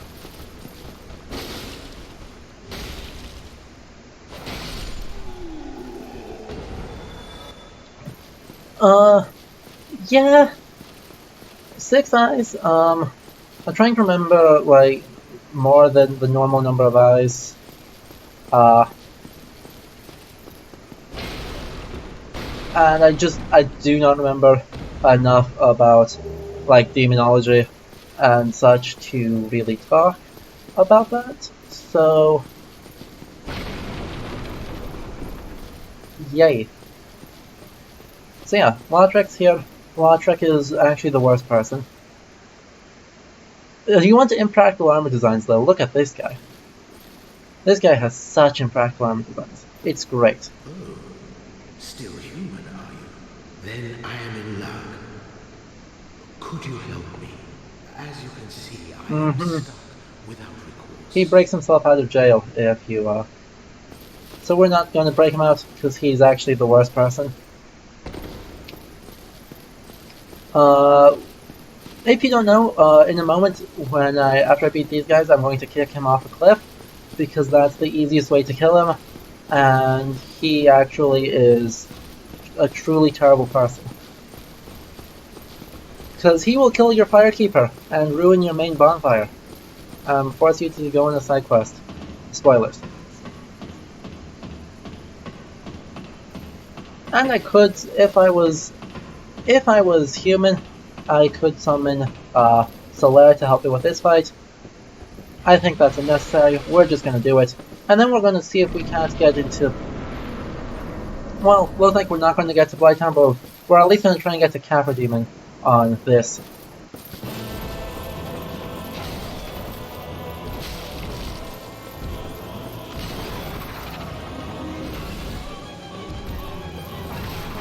Okay, I totally rolled through that, but that's okay.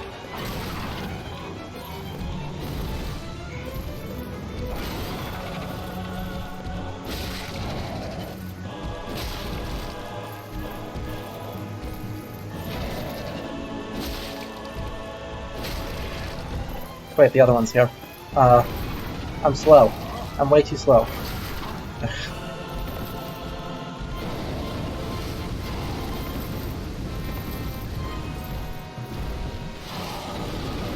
Nope, I am dead. Jeez, okay. Hang on, let me go fix... no, I'd have to restart my game for that to take effect. Unfortunately, then the graphical glitches are actually caused by how I've changed the scaling resolution. And without going into DSFix and changing the values there, I'd have to restart my game completely in order for those to take effect. And in the interest of not subjecting you all to a blank screen, we're not going to do that.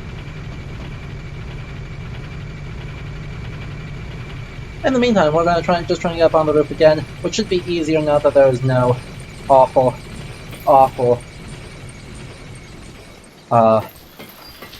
Chandler getting in my way and stopping me from swinging.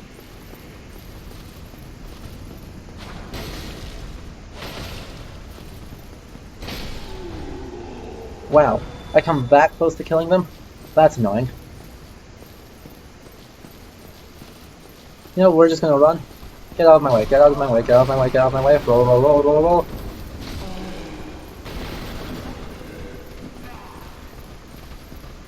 Roll, roll, roll. Okay, we made it. I'm surprised we made it through that room. That room is actually abysmal. Yeah, we did in fact make it. Now we gotta fight them again.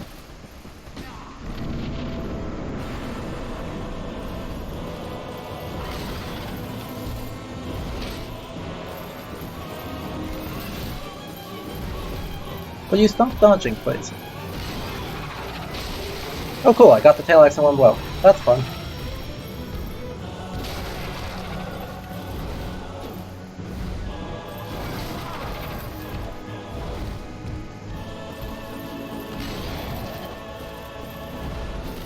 Would you stop flying?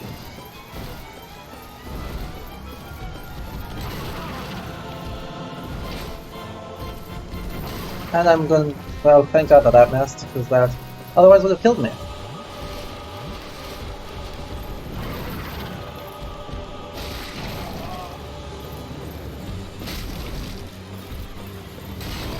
Really?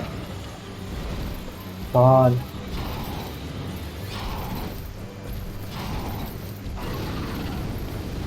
Nope. I'm dead. I am absolutely dead. Okay, I got the heal off. Chug, chug, chug. So much chugging. See, at that time I'm actually going to blame the AI, because that AI really likes flying away from me. I also got a stupid, an extremely stupid item in the Gargoyle Tail Axe. I can't use it yet because I don't actually have Dex for it. But yeah, in the Undead Church, I'll be flying in Armando. But yeah, it bends. It's a floppy axe, which is the worst idea.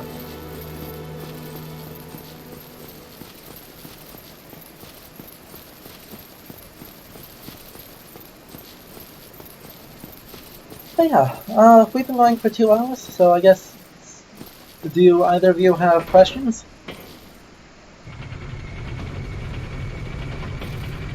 Otherwise, we're just gonna keep kind of throwing ourselves at these gargoyles. I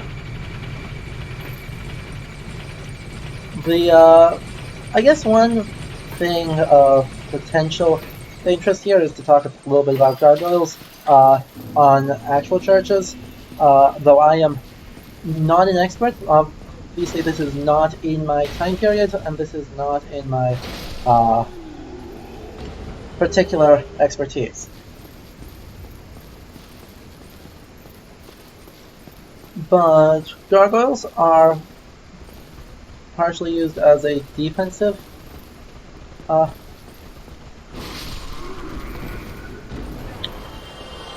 nope, I need to figure out that spacing a little better.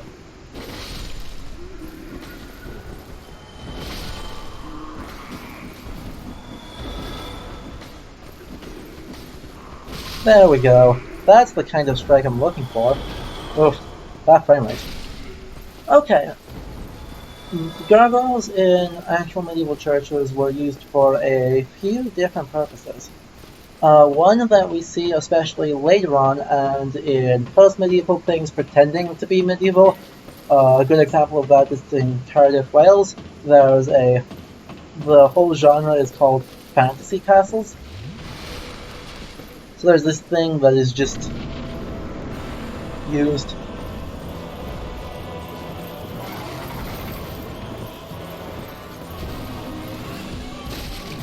Ow. See, he keeps flying and I hate it. Okay, got the tail. Got the tail axe again. Which, that stuns him. And unfortunately... I hate fighting on the edge of this rooftop, and we are in trouble again.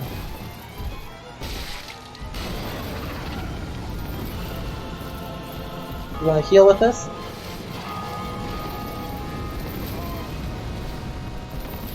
Yay! And I'm dead again because I got stun locked in fire. Okay, I'm actually gonna swap healing and I'm going to summon Solaire because I am getting annoyed and Solaire dominates this fight.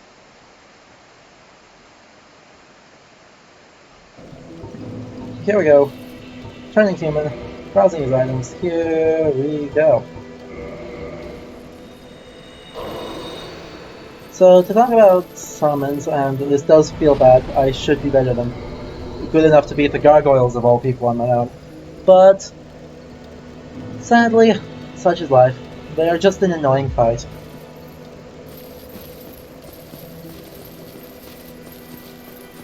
We're gonna summon Solaire, and you know, yeah. Let me finish talking about gargoyles on the run up, and then we will talk about, while I'm trying to fight these, we can also talk about the ideas of multiple universes. So yeah, gargoyles are used as water spouts, especially on fantasy castles. They also serve a potential iconographic purpose, in that is something that they do to scare away evil spirits from the church. So by putting grotesqueries, or as they're also called, or other sort of monstrous figures, you are actually driving a... what? Excuse me? What was any of that? It was designed to drive away demonic entities who are potentially problematic. Get on my way, get on my way. And help ensure that the space remains consecrated. This sometimes goes as one possible explanation for some potentially very strange things. Oh, we have an actual player here. Interesting. Big brain. We will use Solaire though, because I like the NPCs more, even though...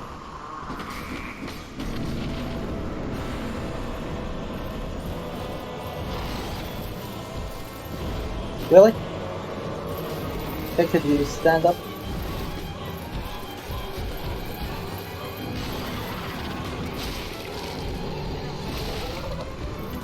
This music is so good. All the music in this game is so good.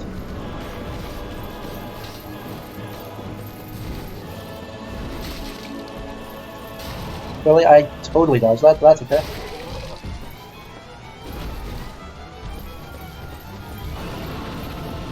Where is Solaire?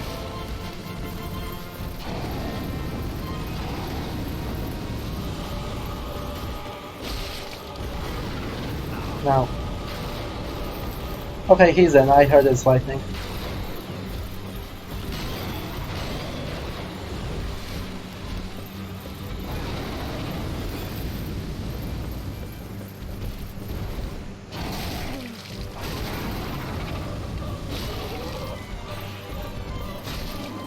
There we go.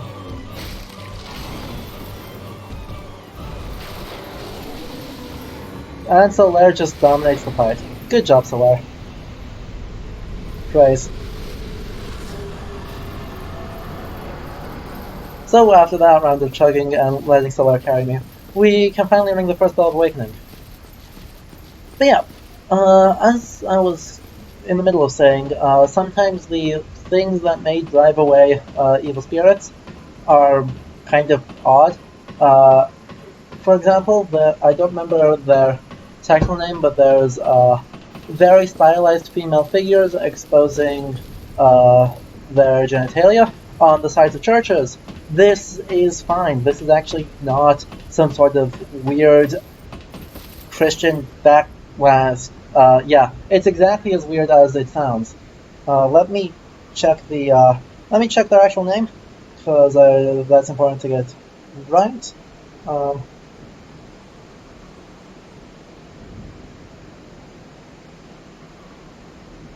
Sheila Nagig. Occurs in English in England, but England, Ireland, France, and Spain. But yeah, they are stylized female figures. Let me type it so you guys can look it up on your own. It is a Sheila Nugget.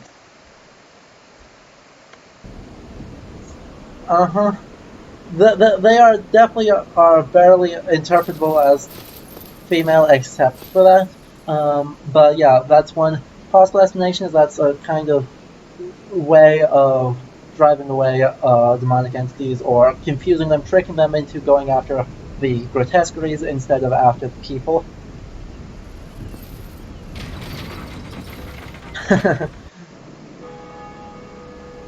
So that becomes a really important. It's important to note here that is not some kind of pagan relic, that is not anti-Christian, that's not contradictory with understandings of medieval Christianity. That is just how it is.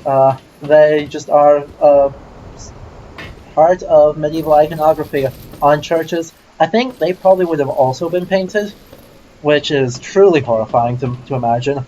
But yeah, those probably are also colored in originally. Oswald will T-pose on us all. Greetings. I am Oswald of Kareem, the Pope. Thou art a friend. For thee, cometh out to confess. Okay, so this guy is a devotant of Velka, the goddess of sin, possibly also related to the crow that brought us here in the first place. Possibly. Not entirely clear on that, the lore is uncertain. But yes, he in fact offers hugs, and he's just as much of a jerk as the pardoner. The idea of the pardoner actually tends to be in modern thoughts. That one gets owed entirely to Chaucer. Chaucer's pardoner is utterly corrupt, and is basically saying, money is the root of all evil, therefore give me your money so that you may all be free of evil and I may be rich. Utterly corrupt, and in the Canterbury Tales, the pardoner ends his story about how fake all of his relics are by offering them all a relic, and the knight in the story responds by saying, you're gonna present to me your dirty underwear as and call it a relic of a saint.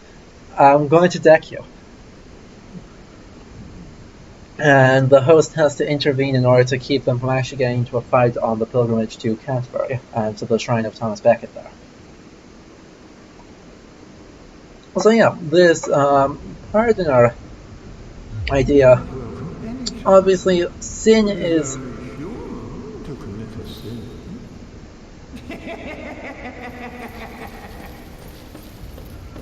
Though obviously sin in this is a little more tangible, as opposed to being something that the saints in an assumed state of being... Oh, he's super creepy. No, I don't want to...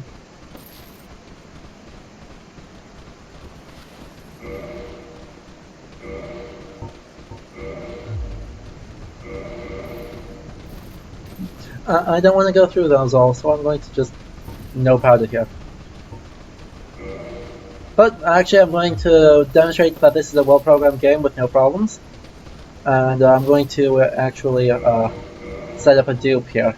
So, because I don't like spending Hummer bones even though I've got plenty of them.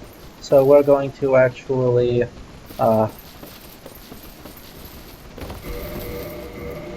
Nope, I screwed up the dupe. Let's try that again. There we go.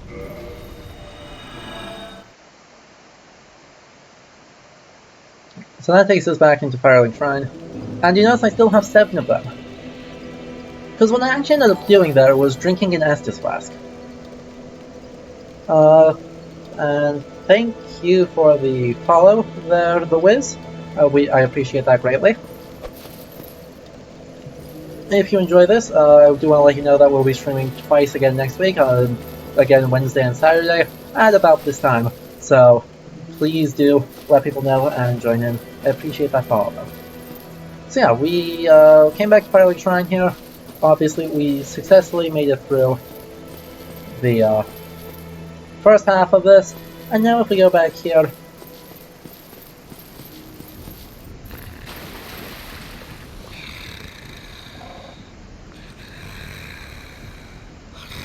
it's fine. Nothing creepy here.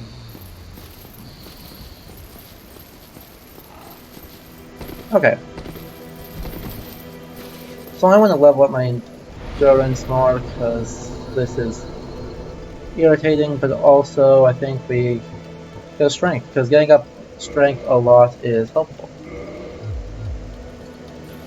Because strength actually improves our defense as well, so it's actually good for us to do that. But yeah. What should we do next? I should go to the parish and do Darkroot Garden next, because I want that grass crutch shield for the stamina regen. Pretty much my standard, or part of my standard thing to do here. Oh no, oh no. That's embarrassing.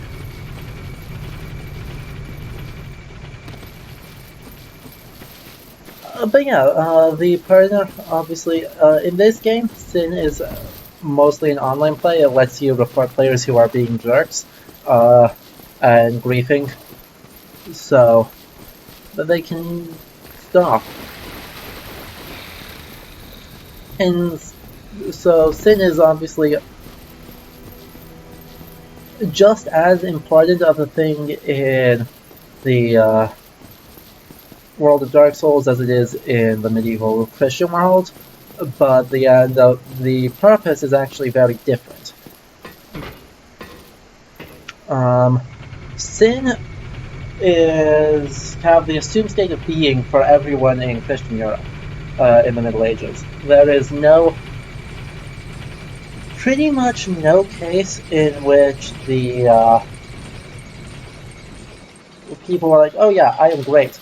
Even people who would guaranteed be canonized, such as in Iceland, like St. Thorlaukur or Thomas Becket. Thomas Becket was actually a very complicated person. He's not so clear-cut of a case of being fine, of being a very great person, and then still, it is part of the accepted mode of being that you always refer to yourself as a sinner, because everyone is always in a state of sin.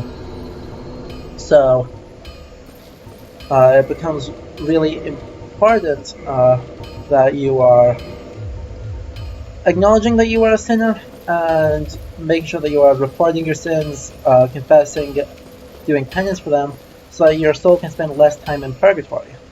The people who escape purgatory, i.e. the saints, would be able to intercede on your behalf, and so cults actually developed specifically around devotion to saints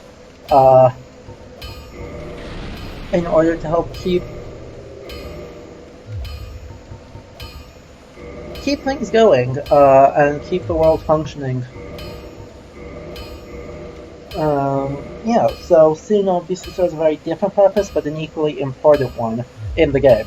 It's interesting that they brought it over, obviously, with how much religious imagery there is in this game. It makes sense that they brought it over, though they have an entire deity devoted to the concept of sin, and the punishment for sin is not clear. Let's see how I'm doing so much more damage to this guy now. and he's not being too annoying, so we're going to take him out.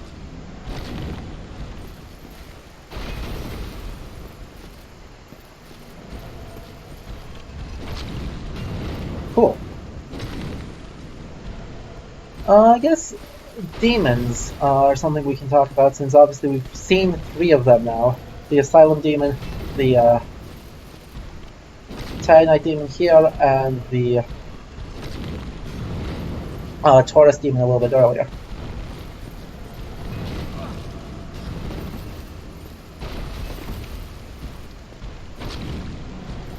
So the demons in medieval thought, cool,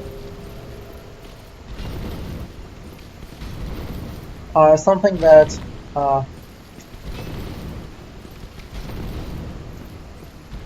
need a heal. I need a back off, or I need a heal.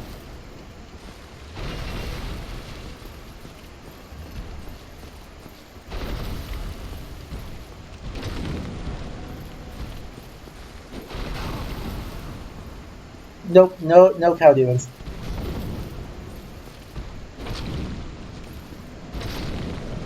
The Taurus demon is close, but that's a bull, not a cow.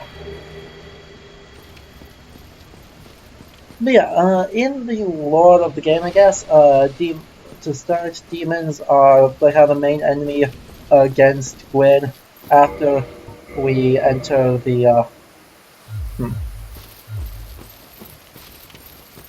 after we enter the Age of Fire. The Archdragons obviously are the main threat of all the gods, but the demons are the reason the Black Knights exist. The Black Knights came in.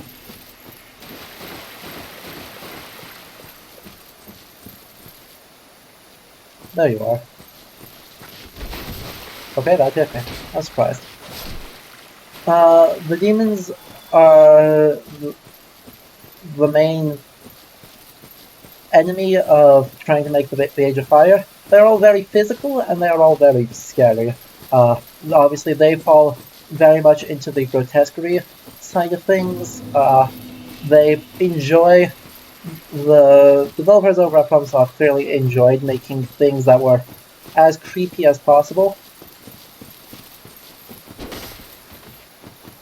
And the demons definitely fit that, being all sorts of exaggerated body parts, vaguely humanoid but morbidly misshapen.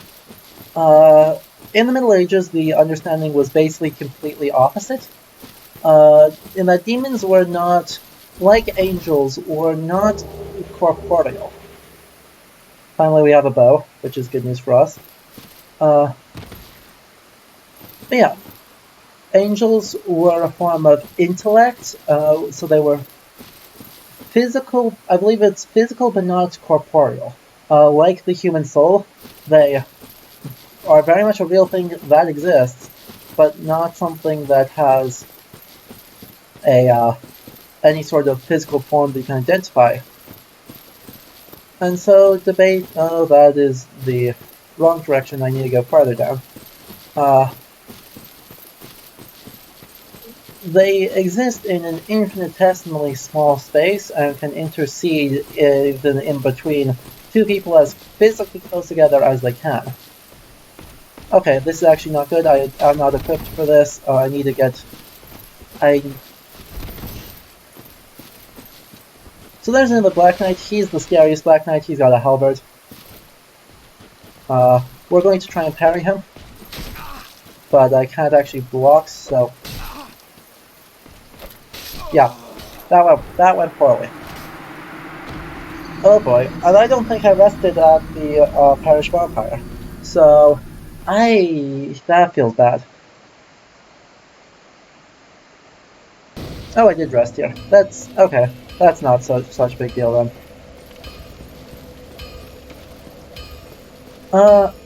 Because oh no, that is in the same time period.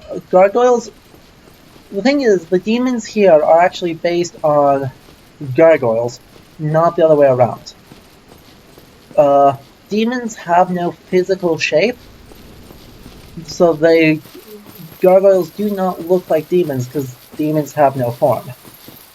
In medieval art from the 13th century or 14th century onward, there definitely is some intersection in discussing them with various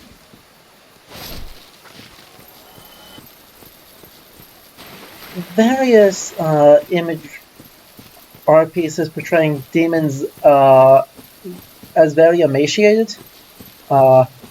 You know from like plague imagery, they're very much in the macabre, very much in the emaciated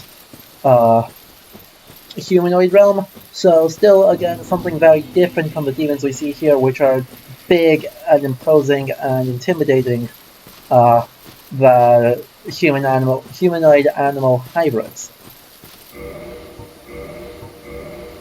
We're going to just throw on some kind of shield. Don't need something very heavy, so we'll do that. So that way I can just block when I'm trying to wait for him to do the right attack to parry him. So yeah, these demons are far more inspired by gargoyles. They're definitely drawing on some kind of related tradition, but yeah, no, they did not think that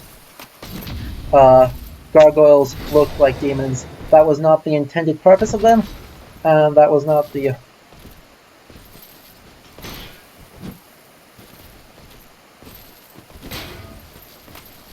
There we go. Oh, I am doing... Oh, cool, I'm actually doing things. I'm surprised. But yeah, that was not meant to look like Hellspawn.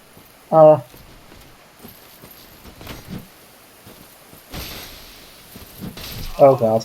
I still might lose this fight at the very end, which would be embarrassing.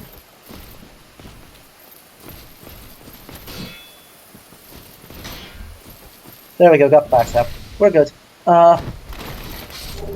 Oh, got the halberd. Okay, we are rebuilding my build so I can use this halberd, because that's like the best weapon in the game. Cool. Yeah, they were not... Because demons had no physical form, their imagery, especially post-Black Death, ends up looking like emaciated humanoids, and the emaciated humanoids designed to torture people because they are images of death and decay. But in actual philosophical understanding, demons were understood to have no physical form, and could in fact disguise themselves to look like very many human physical things, such as animals, cats, other things that would be called witches' familiars in the early modern period, not the Middle Ages, that's late 15th, 16th, 17th centuries. But they were understood they could transform in that sense. Prepare to die edition, Stream Demon.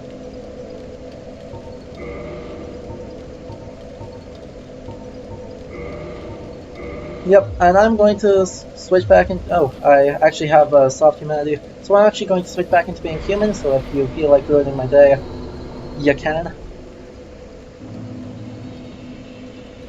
Yeah. Hello?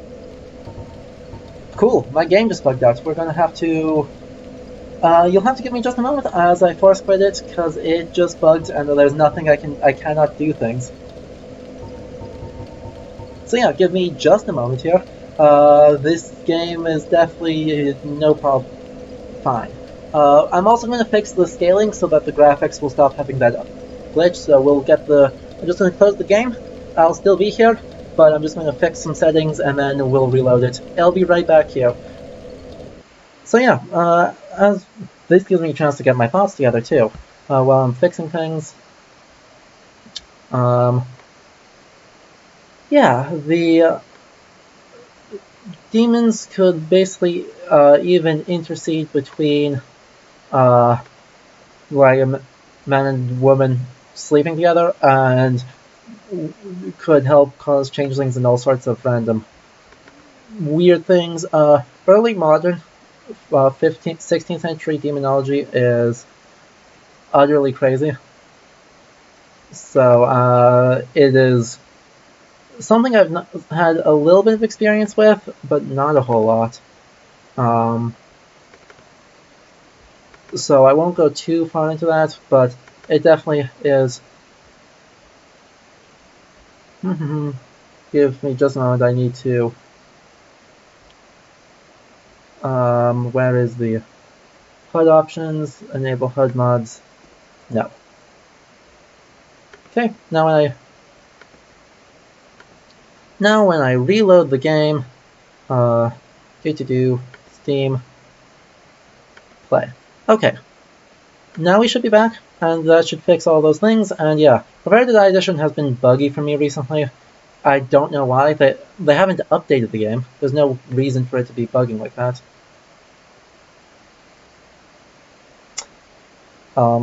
Okay, my entire screen is chugging, so hopefully you guys can still hear me. I can't see anything to determine that. Fascinating. Okay, here we go. We're back. More game.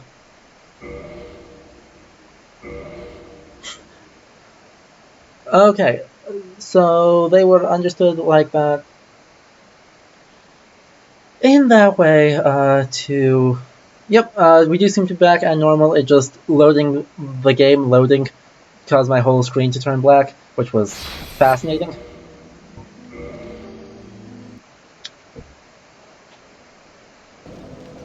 And we're back. We're human. It still works. Let's check what the stats are for the Black Knight Halberd, because that's a fun weapon. 32 and 18. Okay, looks like we're going to be leveling Dex, which is sad. But yeah.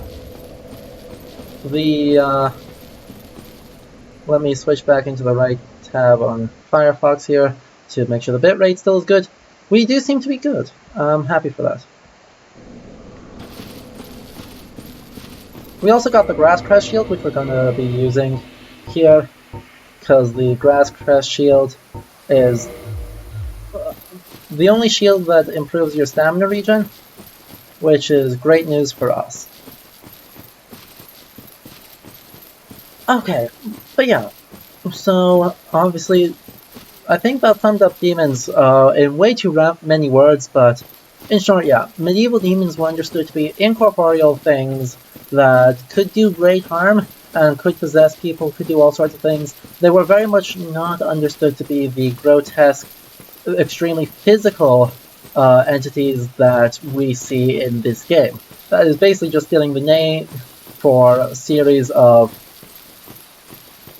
human-animal hybrids, because we have like Taurus demons, Capra demon, as the two human-animal hybrids, and then a couple others as other grotesque humanoids. Yep. Very much so. And even like the most pious of people were not immune from being gotten by demons.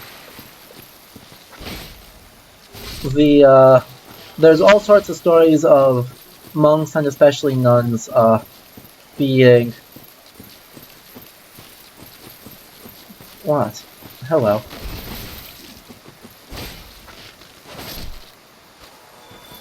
Of being possessed by demons and having to do various penances assigned to them by a saint to get them out. And even in the Bible, we have like the pigs that possessed a demon, or that Christ forced into a demon into, and then they all ran off a cliff. That's all pretty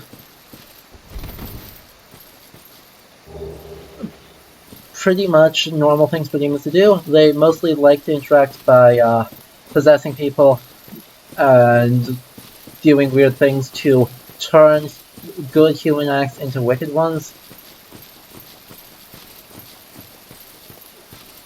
Okay, but what I'm not doing here is I'm actually just running over towards the, to try and get the Elite Knight armor, because it's just better.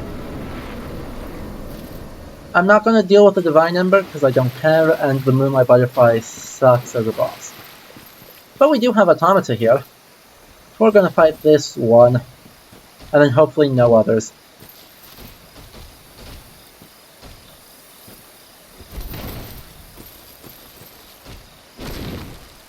Luckily these guys have very little HP, but they're just made out of stone. Oh, he's Tranquil Rock Piecing. That's unlucky.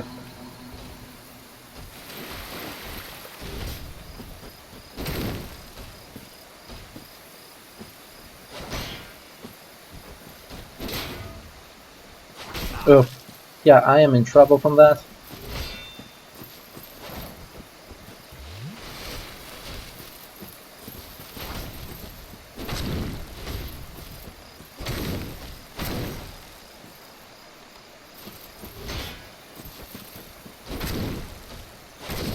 There we go, we got him. I'm glad we got him, that was weird. Okay, we're gonna run up and we're gonna grab this and then we're gonna run away. Run away, run away. I'm not even gonna bother with the wolf ring, though I don't really have a better ring right now. No. Go out.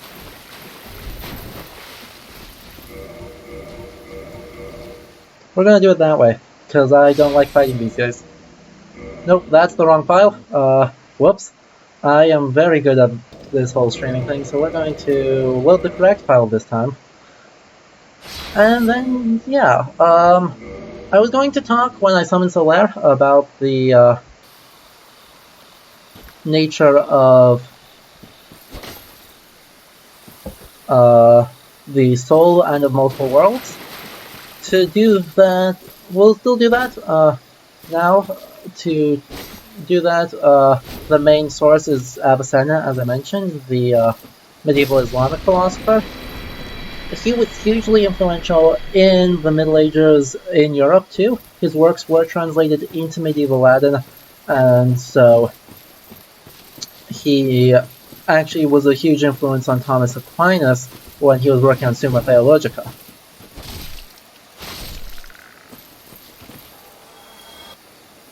Thank, no green blossom.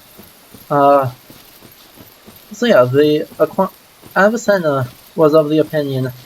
He did a couple of thought experiments related to this, and one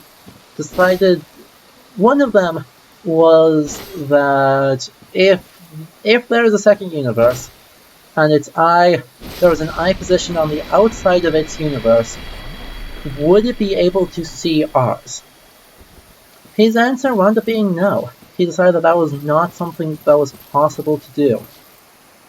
I don't remember what his exact logic was, but he very much was of the opinion that it did not.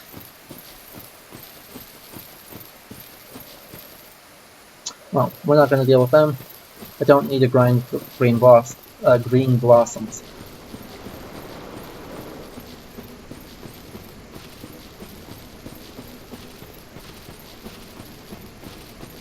Yeah, another one he did was just musings on the nature of the soul, and he wound up deciding that the soul was physical, but not corporeal, and it was not, well, it was seated in the brain, according to Galen, and he accepted that. It was not something that was of origin there. It was actually given by God, or by the great intellect, to someone at birth, and it survived them after death, and then what happened to that was kind of a contentious point in the Middle Ages. At no point, however, was there an idea that, well, actually, Avicenna pondered reincarnation, which is something that's relevant to our discussions here with the mechanics of this game, but decided that actually wouldn't work, because at birth, part of the birth process was being assigned a soul. but if you're reincarnated, you're assigned a new soul, and you receive the old soul here that is being reincarnated. And we run into a problem of that you can't have multiple souls. That's just ridiculous. You cannot possibly have 2 souls. And so that was kind of accepted thought throughout the Middle Ages of that, yeah, you only had 1 soul. It was given to you by God, as in some heresies thought it was actually part of God. And so that was how it was. They did not treat it as, certainly not how this game does, where you can have, well, I have 2,559 souls right now. Souls are definitely not a thing that you can collect that would be utterly blasphemous. The only person who tries to do that is Satan, which is a number of people trapped and ruined. Okay. So we're going to try and do the lower Undead Burg, and then we will save the rest of it for some other time. Kappa Demon's going to be rough.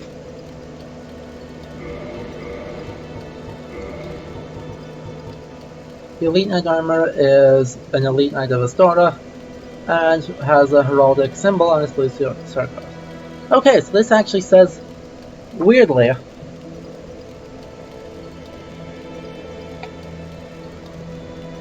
this item set references Oscar of Astora explicitly, despite us finding it very far away from the Undead Burg. But unfortunately, as you can see, it's very heavy, so we're going to actually put it on, but we'll have to take off the rest of the things in order to be able to still mid-roll. Flawless. His legs are beautiful. I don't think I have anything light I can put light enough to put on these. Oh cool, I still can. This is good news. This is way nicer looking than what we had before. I am going to pop some more souls to try and get my dex up, because unfortunately I have to actually level dex. Here we run into the problem of this game of souls are annoying to pop. But yeah, souls basically is a fancy replacement word here for just currency. Which is fine, that's not a problem. But it's a case where this, by changing it from just being gold pieces, other things, to suit the whole theming of inheriting power, I guess, as one of the big ways I would phrase that. By trying to do that, it ends up deviating from the Middle Ages quite substantially. But it doesn't, I think, it doesn't feel all that out of place. Despite being completely, fake, it doesn't sound so far implausible as to cause problems. And that's how this whole game works. As obviously with the Uchigatana being extremely not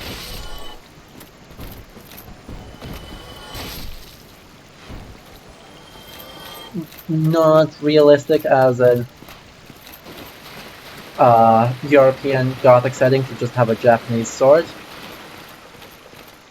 And continuing with the same perceptions of everything's made of stone, everything's very, Gothic looking, even though Gothic buildings were painted as far as can be.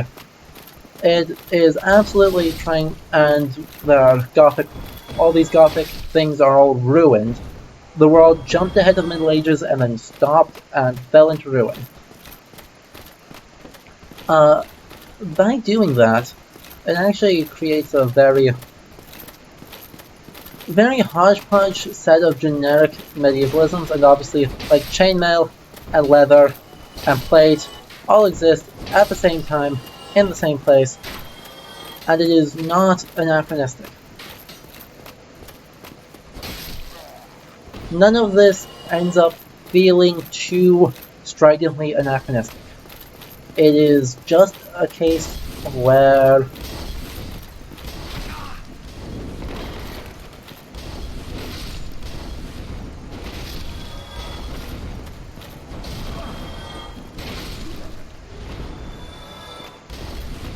all of the pieces that have come together for this work well enough. They all feel like something in this kind of dark fantasy medieval setting that is fine. Really? That broke my voice. Okay, fine. Jerks. And yeah, so the fact that there is very little reference to the actual historical Middle Ages in this, or no consistent reference to the actual historical Middle Ages, I should say, because obviously there is a shit ton of references, but they exist in a way that is just not trying to be historically accurate. It's supposed to be late medieval, and past that it doesn't really care. So this all ends up being just fine. It grabs a hodgepodge of the Middle Ages, and that is a perfectly acceptable use of the time period. We will see, probably next stream we do of this, that because Blighttown exists, there are some ways in which that this game, in trying to be generically fantasy, even as the mechanics, Paco actually did a huge breakdown of how the mechanics deny video game design, but its setting is very generic. And so in trying to do that, it ends up being really problematic in some ways. So we'll end up talking about that next stream. Looking at the stream timer, I've been going for close to 3 hours, so we're not going to get to Blighttown yet, regrettably. As much as I'd like to get to Blighttown right away, oh, I one-shot them. That's nice. Oof.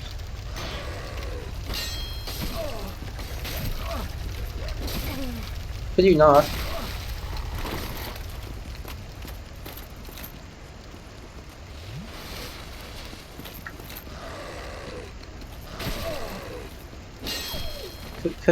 Could you not? That horrible dog is horrible. But yeah, Blighttown is obviously like really, really problematic, and we'll talk about the ways in which that ends up being really what are the right words for that?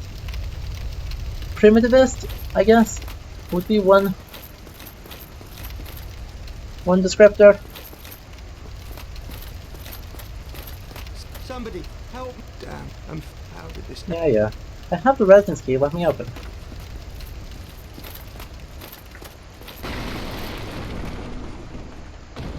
Brilliant, thank you. I am Griggs of Vinheim, the sorcerer. I am much obliged for your assistance. Thanks to you, I may now resume my travels. Awesome, thank you, Stream Demon. I'll appreciate that. An extra pair of hands on Capra Demon will be appreciated.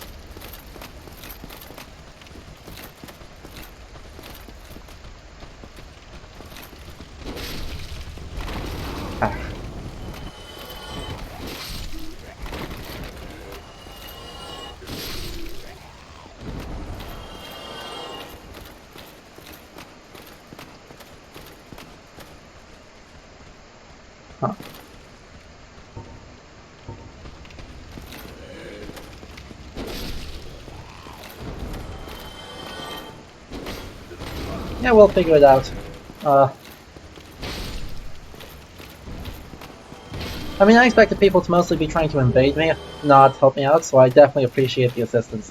Yeah, we are going to keep going here. The Capra Demon is irritating. Capra Demon is irritating because there's two of those dogs in a very small room. Oh, come on, pop the doors, pop the trap. Really? You're not doing it. There we go. We have the Undead Thieves. These guys all suck. They're all the worst. Wait, how? I have enough poise that these guys should not be doing that to me.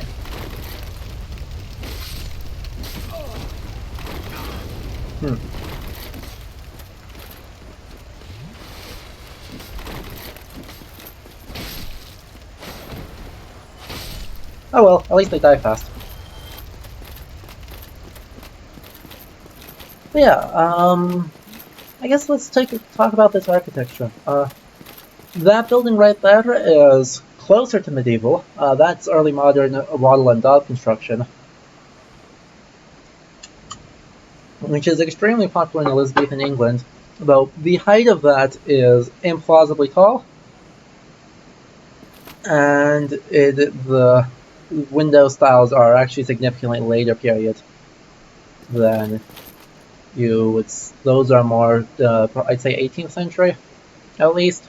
So, again, something that tries to just feel generically old, generically medieval, without particularly caring about reference to being historically accurate. Obviously, this particular type of fake medieval owes a lot of reference to Dungeons and Dragons.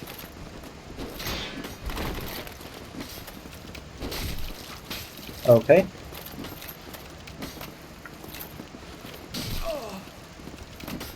Maybe not. Jesus. Okay, I need to heal, otherwise blood loss is going to get to me, which sucks. Oh boy, going into Capra with two. Going into Capra with one Estus is going to be a time.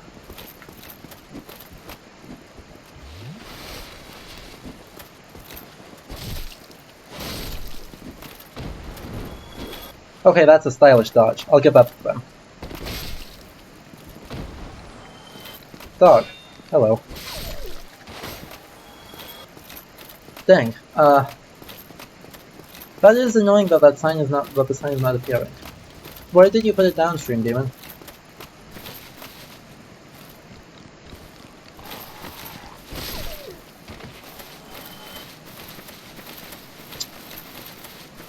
No, I see nothing in the area. Okay. That's sad. Part of that may be just how Dark Souls connections work.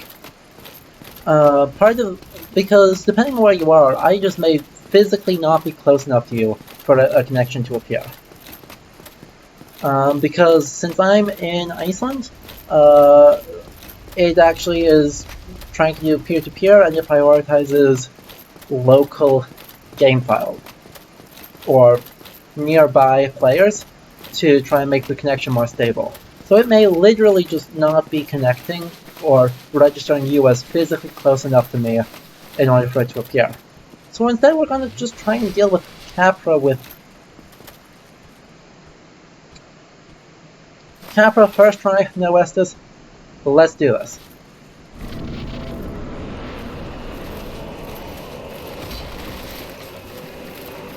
Damn it.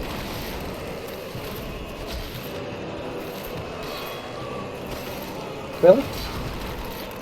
These dogs are the bane of my existence.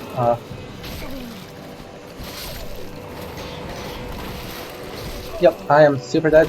I need to just try and roll. Yep, that's expected. Yeah, Dark Souls 3 has a much better system. Feels bad. That... Oh no. You know what I forgot to do? I forgot to open the shortcut.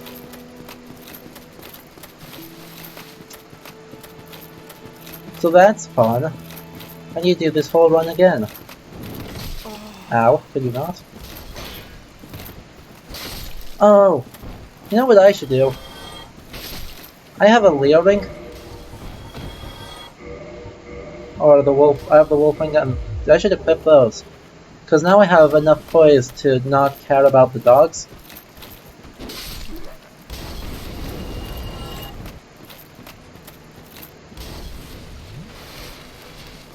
Yeah, I mean, we'll get to Dark Souls 3. I definitely want to take a look and see if the perceptions of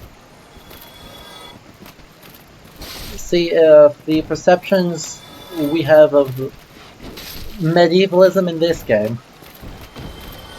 There's obviously very, very dingy, ruined Gothic that hodgepodges a whole bunch of very fancy weapons, a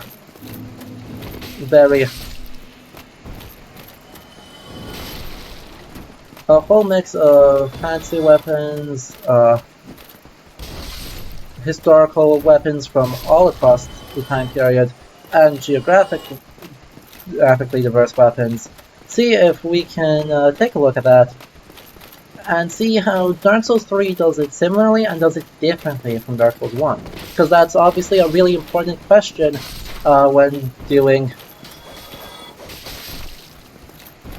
when talking about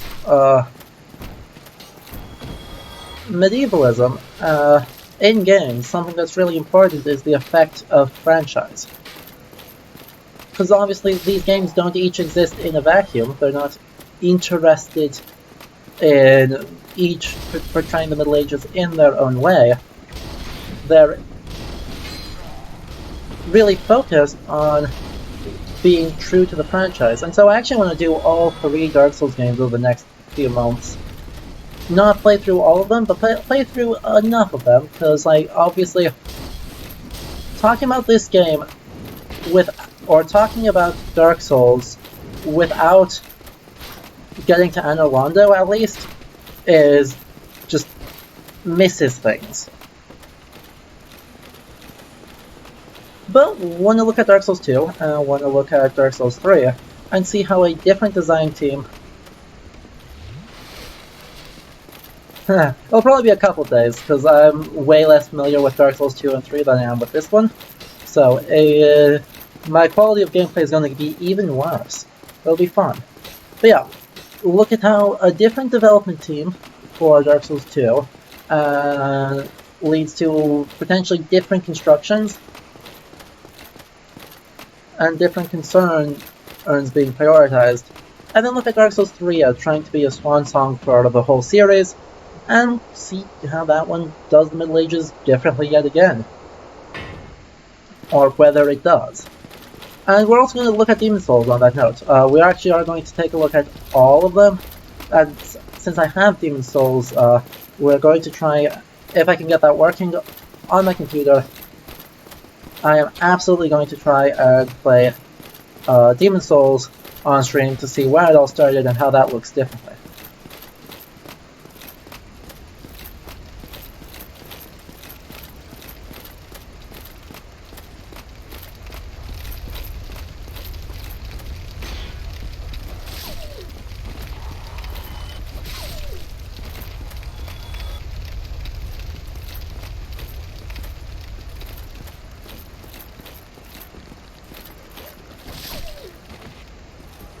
Yeah. I mean, tricky in what way?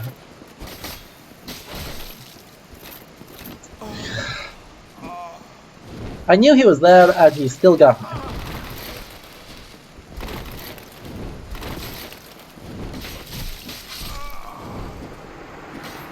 Oh. Pursuer? Okay.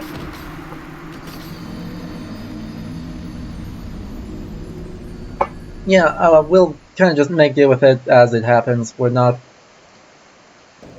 Pursuer may be hard, but, I mean...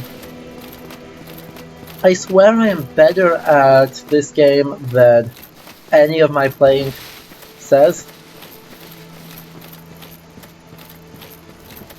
Yeah, we'll figure it out, and obviously, like, the point here is not to get through the whole game, not to see everything the game has to offer, but to see enough to kind of talk about what it does, what's interesting. So something really interesting on... Like, something I know will be interesting in Dark Souls 2 is talking about kingship, and what does it mean to be a king?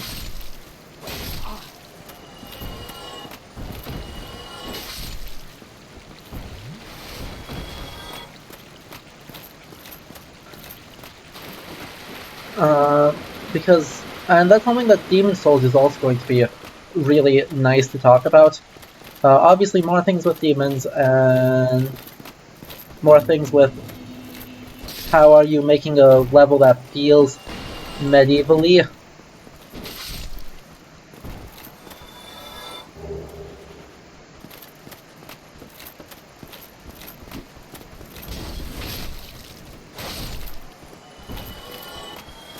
Yeah, that's fine.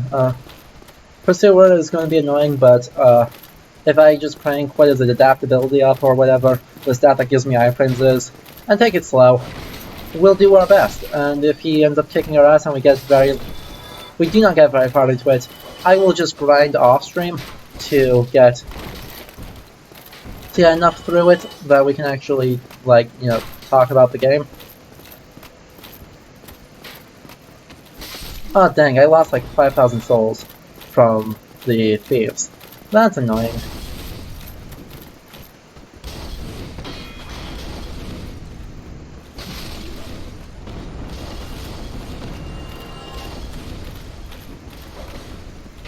That's alright.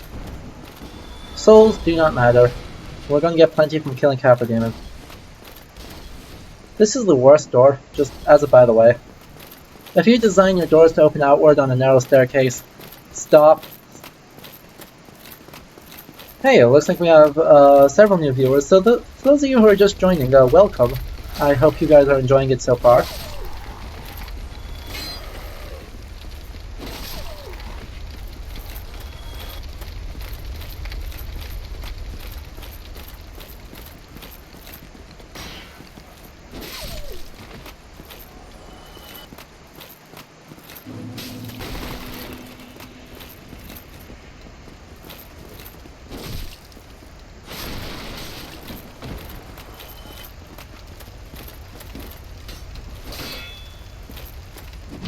Ah. Got him. Now we can just heal and not really care. And now we can just beat him up. There we go. Stopping being bad at this game. And now we're gonna do Capra Demon, and then I think we're gonna call it a stream because I'm definitely playing worse than I did earlier today. And also, I want to give the Depths and Blighttown their own time.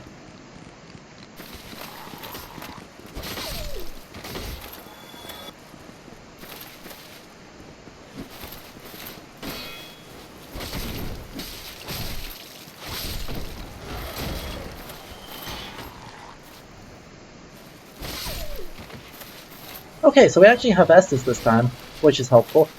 And we're gonna try and beat up the Capra Demon. And with Capra Demon, what kind of room is this actually even supposed to be? I don't think it is a room, it's just like a little courtyard area. Which is weird. Here we go.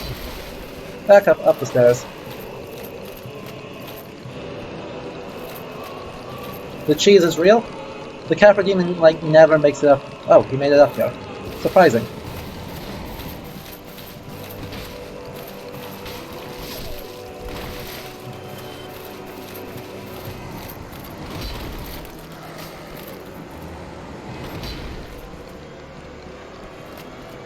The AI pathing in this game is really not good. There we are. So now we've taken out the dogs, so now Capra Demon himself is actually not very hard, but this music is sweet. Go on. Drop. Now you can fall off. Unless if they've fixed things. Yeah, I'm not gonna deal with that. Okay. As you can see, Capra is really not actually that strong. He's just annoying.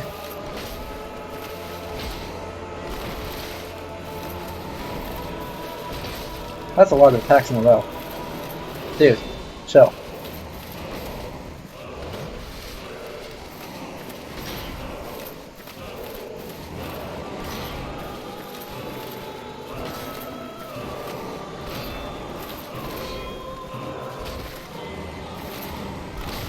Oof, I mistimed that badly.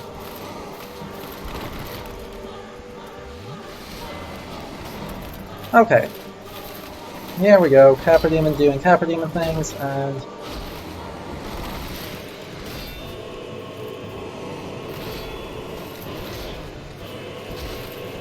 Just going to keep swinging at him. He goes down pretty fast. This is probably one of the hardest bosses for new players, but it's pretty chill now. In terms of reference, I guess the obvious parallel here, being a goat, is satanic imagery, though I'm not really...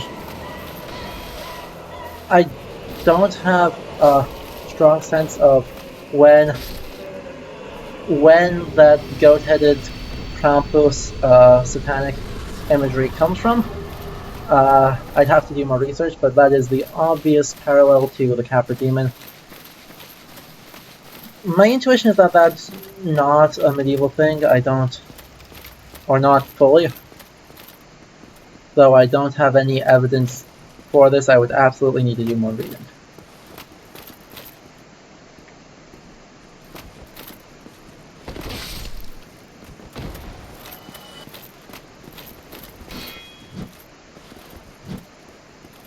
No. No.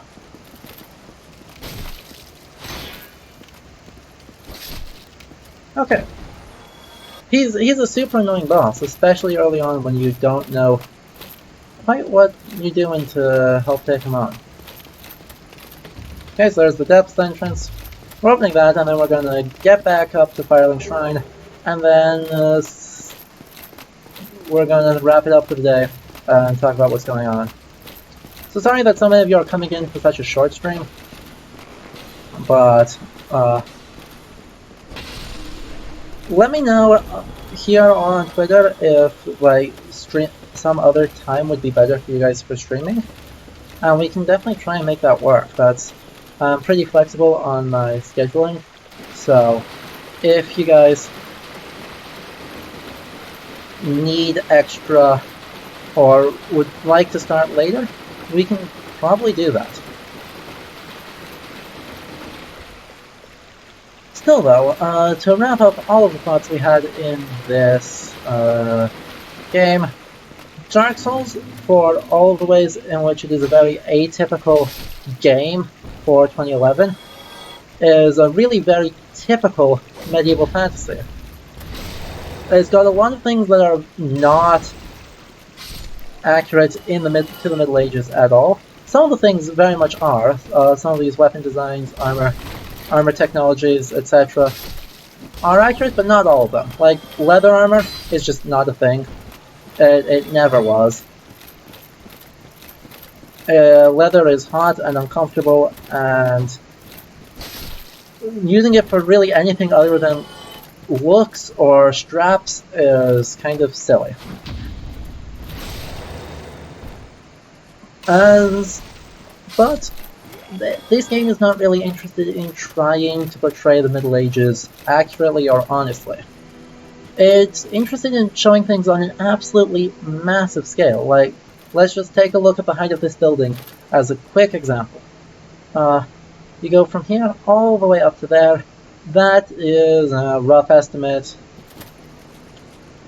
Couple hundred meters, yeah, probably close to 100 meters tall, which is not only extremely large, it's frankly inconceivable to build something of that size. So this game is using this exaggerated Gothic style in order to kind of emphasize that this is a realm of not people, as opposed to a place of wonder and of awe and of the gods. Religion plays a very important role in Dark Souls, but it's a polytheistic religion in sharp contrast to the historical Middle Ages, where in Europe there was Christianity, and really by the 14th century there's very little else. So the religion impact, it ends up borrowing a lot of Christian iconography, despite not being Christian and not being monotheistic like Christian. does this, I think, because that's what's familiar to a Western audience, and it's honestly, I think it's kind of exotic to a Japanese audience. We'll see with JRPGs that they end up using religious names and symbols a lot. We'll stream some later. Later on, certainly like when Final Fantasy VII Remake comes out, if I can get that running stably, I want to do that. So that's something to look forward to in April. But yeah, it uses the Middle Ages and uses the Gothic architectural and style in order to emphasize the sense of wonder.